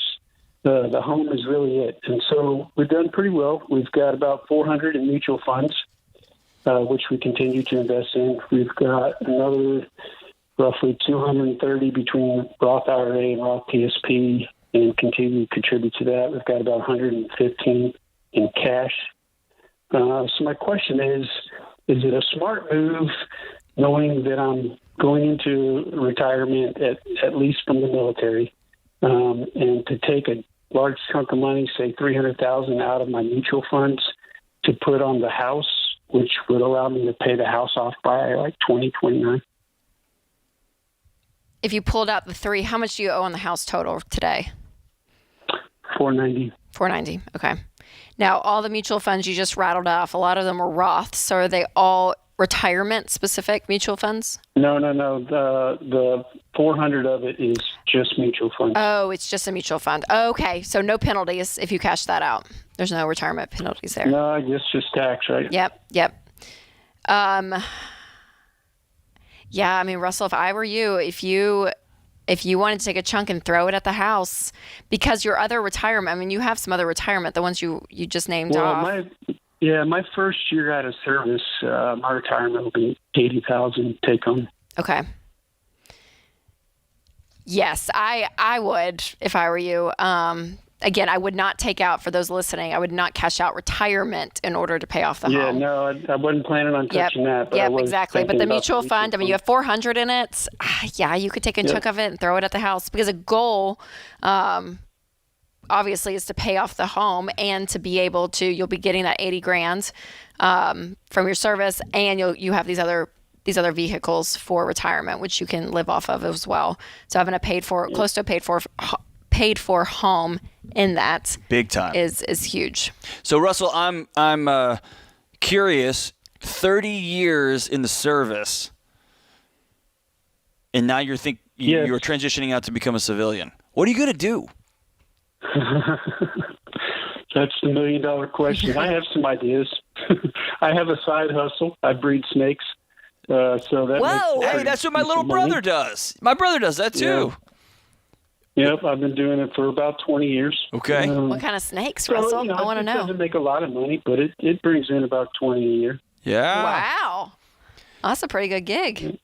Do you use real live mice or frozen ones? Oh, gosh. Frozen. There you go. That's a true breeder right there. We could really get off the rails on this conversation, Russell. I like you, man. We could. But yeah, so go ahead. Go ahead.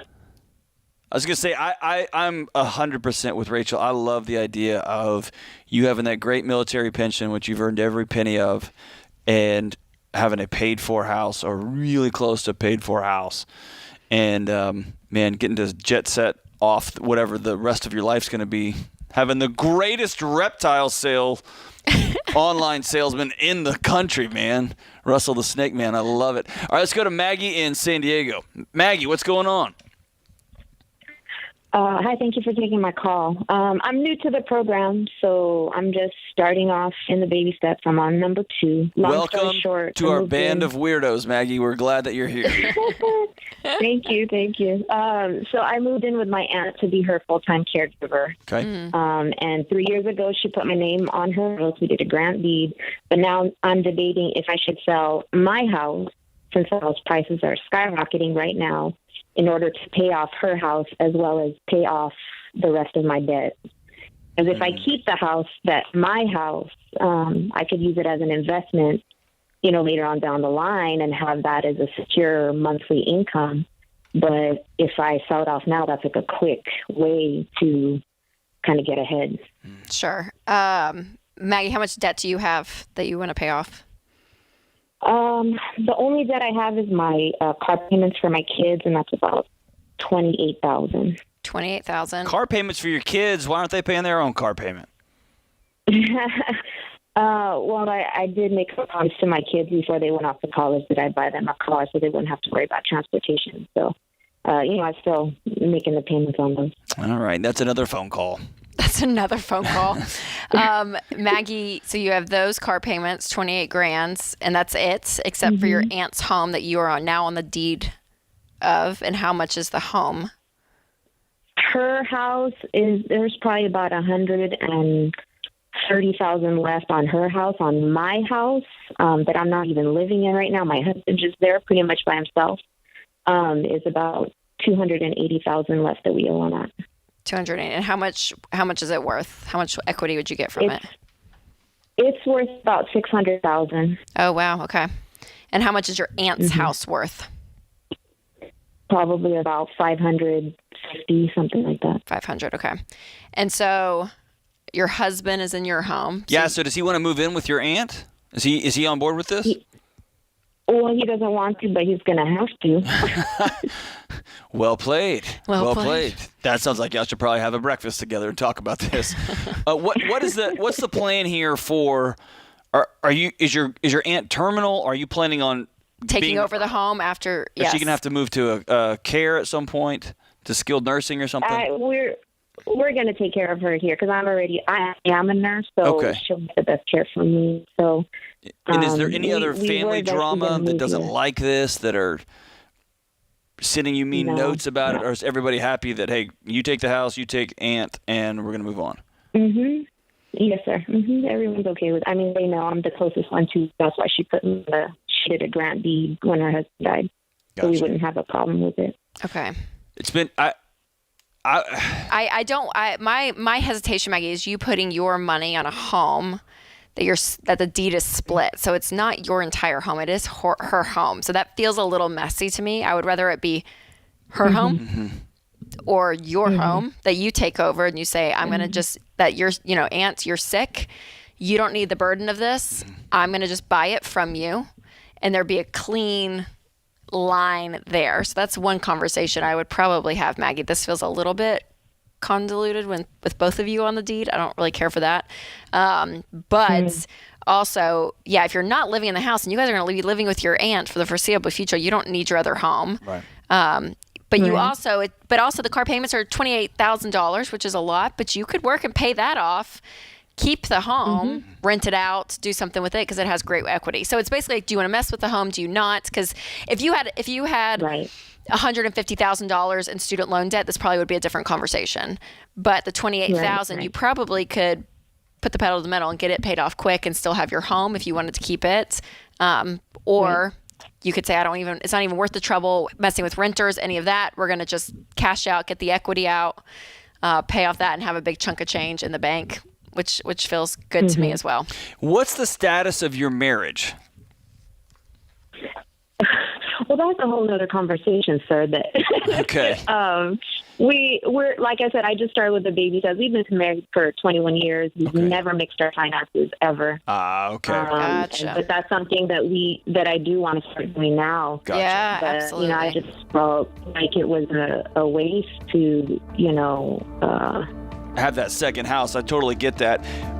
It's not uncommon that couples who have been in your situation, they've had parallel lives, they've been married for a long time, they've had a great relationship, but they haven't been fully together. Then one of them goes to be a primary caregiver for somebody else, and the whole thing comes unglued. So I want you to go get with your husband, and y'all have some hard conversations about what the next 20 years are going to look like. You guys got to do this together, otherwise you're going to end up all by yourself, and I don't want that for either of you, okay? Be thinking about your marriage. Hang in there, Maggie. This is The Ramsey Show.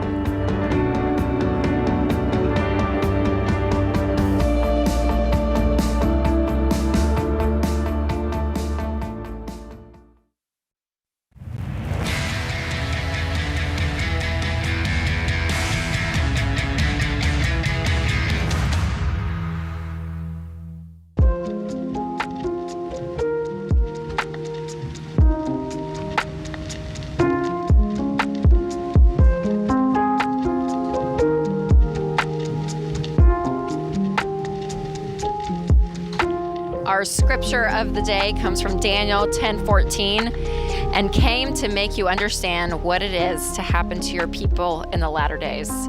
For the vision is 4 days yet to come. Never give up on a dream just because of the time it will take to accomplish it. The time will pass away. Earl Nightingale. Oh, that's kind of deep. Hold on. Let's hear that again. Never give up on a dream just because of the time it will take to accomplish it. The time will pass anyway. Yeah, so... It's going to pass anyway, so might as well put it toward a dream. There's a couple that my wife knows back in Texas, and they were talking about, they were like 35, and they were chit-chatting with one another, and they were like, man, we both wanted to go to med school and be doctors. And they went and talked to somebody, and the person said, well, here's the deal. You're going to be 42 anyway. The question y'all aren't asking is, do we go to med school or not? It's, when you're 42, do you want to be doctors or not? Yeah. And it's going to happen that way, Right, so right. why not, right? What is the obsession with this? So I love that quote, man. Figure it out. So good. And So good. both my parents have made major shifts later in life, and it's just adds this whole new universe, right? I was going to say, I think that's a fun story. When I hear people that, they get to their 50s or 60s, like, you know what, I'm going to, and they just, whatever it is. Yeah. And you're like, man, they just started this whole new life. Like, they still have, and it's almost how you see it, right? That it's not the end. No. You're just, I just want to slide in the end with no tread left on the tire. Yeah, man, that's right. That's right. All right, let's go to Bethany in Scranton, Pennsylvania, home of The Office. How are we doing, Bethany? I'm good. How are you? Good. Are you an Office fan, or do you get beat up with that all the time? Hey, my husband turned me into an Office fan. Well, you married well. Before Way to we go, lived Bethany. in Scranton. Thank you. You married well. So what's up? How can we help? Thank you. I have a quick question. I'm a stay-at-home mom, and my husband and I have been on baby steps, 4-ish, for a while. We're just not quite at the 15%. And I was just wondering if you would ever recommend lowering that 15% just so that we can have some movement in baby steps 5 and 6. How old are you guys, Bethany? I am 33. We're both 33. Okay. And how much do you guys make? My husband makes a little under $50,000 a year. Okay. And you're a stay-at-home mom, you said. I am. Yes. So the mathematical reason for the 15% is that it will guarantee that you will get to retirement with dignity, that you will have the money to be able to live your dreams and all of that. And so that 15% we stick pretty hard on just to ensure that that's going to happen. But you guys, for the income and for your house specifically, because your kid's college, you're not a bad parent if you don't pay for your kid's college. No, like not we've at talked all. on here that you can send them to school. They can do community college for a few years, transfer to a state school. Like they can have a great, and honestly, by the time your kids are in college, as we've been talking, who knows what that world is going to look like. Right. So if you don't have the cash to be able to invest right now in your kid's college, you're not a bad parent. But looking ahead at the house, how much do you guys owe on the house? I think around 86. Around 86, okay. Yeah, so I would, if I were you, Bethany, I would stick with that 15% for a little bit longer, and then just I would almost start, because of your income and everything, start chipping away a little bit at the house. If you have any to throw towards an ESA or something, it would be very helpful for your kids. I mean, that's in the order of the baby steps for sure. But it's just going to be a little bit at a time. Like it may not just be this huge, it's not this huge shovel that you have that you're throwing all this money at and all that, right? I mean, like you guys are having to be very, very diligent to do it all. Right. But that is what That was my question, Rachel. Bethany, what's your husband do? My husband's a pastor. He's a pastor there? Awesome. Is there He is. a potential for him to pick up some additional income on the side for a few years to knock that house out? He could. If someone is going to be driven in our house to do it, it would probably be me. Okay. So we're just, not that he's not driven, but he's carrying a lot of hats. Gotcha. He's the only pastor on staff. Yep. And Which he means just he's has the a lot of hats, pastor so- and plumber and yard guy and hospital chaplain. What's y'all's and all that. take-home pay, Bethany, a month? How much y'all make a month? A month? just shy of $4,000, I think. And how much is that mortgage payment? Oh, so around $650. Okay. Yeah, that's not terrible at all. Yeah, like the percentage. And Bethany, we're trying. Yeah, absolutely. Yeah. Man, y'all are really trying. You're doing it. There's been seasons of my life when they've been just that, which are seasons, right? Yeah. Which are we can continue to, somebody stay home. We're going to keep in this job, and we can do it for this season, for the next 2 years or 3 years or 5 years. And then there becomes the math problem, right? Mm-hmm. We either have to get to a point where we can pay this off, or we have to get to a point where we can reach that retirement goal, right? Otherwise, and you're going to continue. You're going to find yourself 43 and 53, and you're going to be in a very similar boat, right? And you're not going to be any further towards any of these goals at all, right? And that's a hard place to be. Good for you and your family, though, for having your values and knowing who you are and what you want to be about, and then going to make it happen. Absolutely. It's a little bit of that contentment issue too, Bethany, because unless something changes with his salary as a pastor or something drastic, I mean, the numbers are, and I think, God's called you to this place. If that's what you guys are in it for a reason. I believe in that discernment in your life and your husband's life that you guys have chosen this, because you're called to it. And so it's just there's going to be a level of contentment, that you're probably going to have to find as a stay-at-home mom too. I can just speak as a wife, right? Like, I mean, you're on Instagram and Facebook and see it all. And so there's just a level of saying, hey, God has us here for a reason, and it's not going to be big and flashy. We're not going to pay off the house in 2 years. I mean, that's not going to be the story, but that's okay. That's okay. But you guys are staying diligent and being smart with the money that you do have. And so you guys are doing great. As somebody who, we've had this in our home, you've had to make decisions like, am I going to take this speaking gig for this much money? Oh, sure. Am I going to stay at home? Oh, 100%. Yeah. And there's a real, true cost to my values are here, right? Whatever they may be, right? And it's getting to that. How do you help somebody get to that contentment? Because I struggle with that. It's hard. I made this choice, but living with what that choice means can be hard. Yes, very much so. I mean, I feel like gratitude is one of the first places to start. And I know it's kind of like the cheesy answer, but it's true. But it's Christine Kane. I love what she says. She says that gratitude is not thankful for what he's given us. It's to be thankful for what he's entrusted to us. Gotcha. So everyone's life looks different of what I believe in a spiritual sense, right? God has entrusted to you and what you have. And so being grateful for that, I think a level of it is humility and giving and serving and knowing that the world's not all about you. Yeah. And that you looking up to say, okay, what can I do to serve and help people? And Bethany, y'all's entire life is that. You're one of service, and it's an amazing calling. So there's a lot of that. And then I think there takes a level of maturity too. Yeah. Emotional and spiritual maturity, right? To be able to kind of say, okay, we're here. It's not always fun. I'm choosing to stay at home. I really want to go out to eat tonight. Right. But we made this choice. That's right. And not beating yourself up when you have those secondary thoughts, right? Yes. Those, why can't we just go to Florida like everybody else? Because we chose this. Yep. And you can have both and, yes, right? Yes, that's right. And it's hard. I remember I had 2 sets of friends, and 2 were lawyers here in Nashville and just working insane hours. Yep. I mean, like, kids were in daycare. She had mom guilt. It was terrible. But they were doing it because they said at the end of it, or like, we'll get to a point where we don't have to work these hours, but we're going to make a big income so that we can take our kids on vacation. We want them to have experiences, whatever it is. So they valued that, right or wrong. Right. People probably have opinions, but that is what they chose. Where I had another friend, 4 kids. He's a teacher, history teacher and coach. She stays at home. Yep. So talk about a tight budget. And they just figured it out. And they said, yeah, we know we can't do all these things, but this is what we're choosing. And that's the beautiful thing about all of this. There's a level of choice that we have of what you value. When you live out of those values, that's where the joy and contentment can come. And it goes back to contentment, right? Chasing at someone else's that doesn't work for you. Well, that's another show in the books. I want to thank James Childs and Kelly Daniel for their incredible engineering work and call screening action. Thanks to my good friend Rachel Cruz. This has been The Ramsey Show.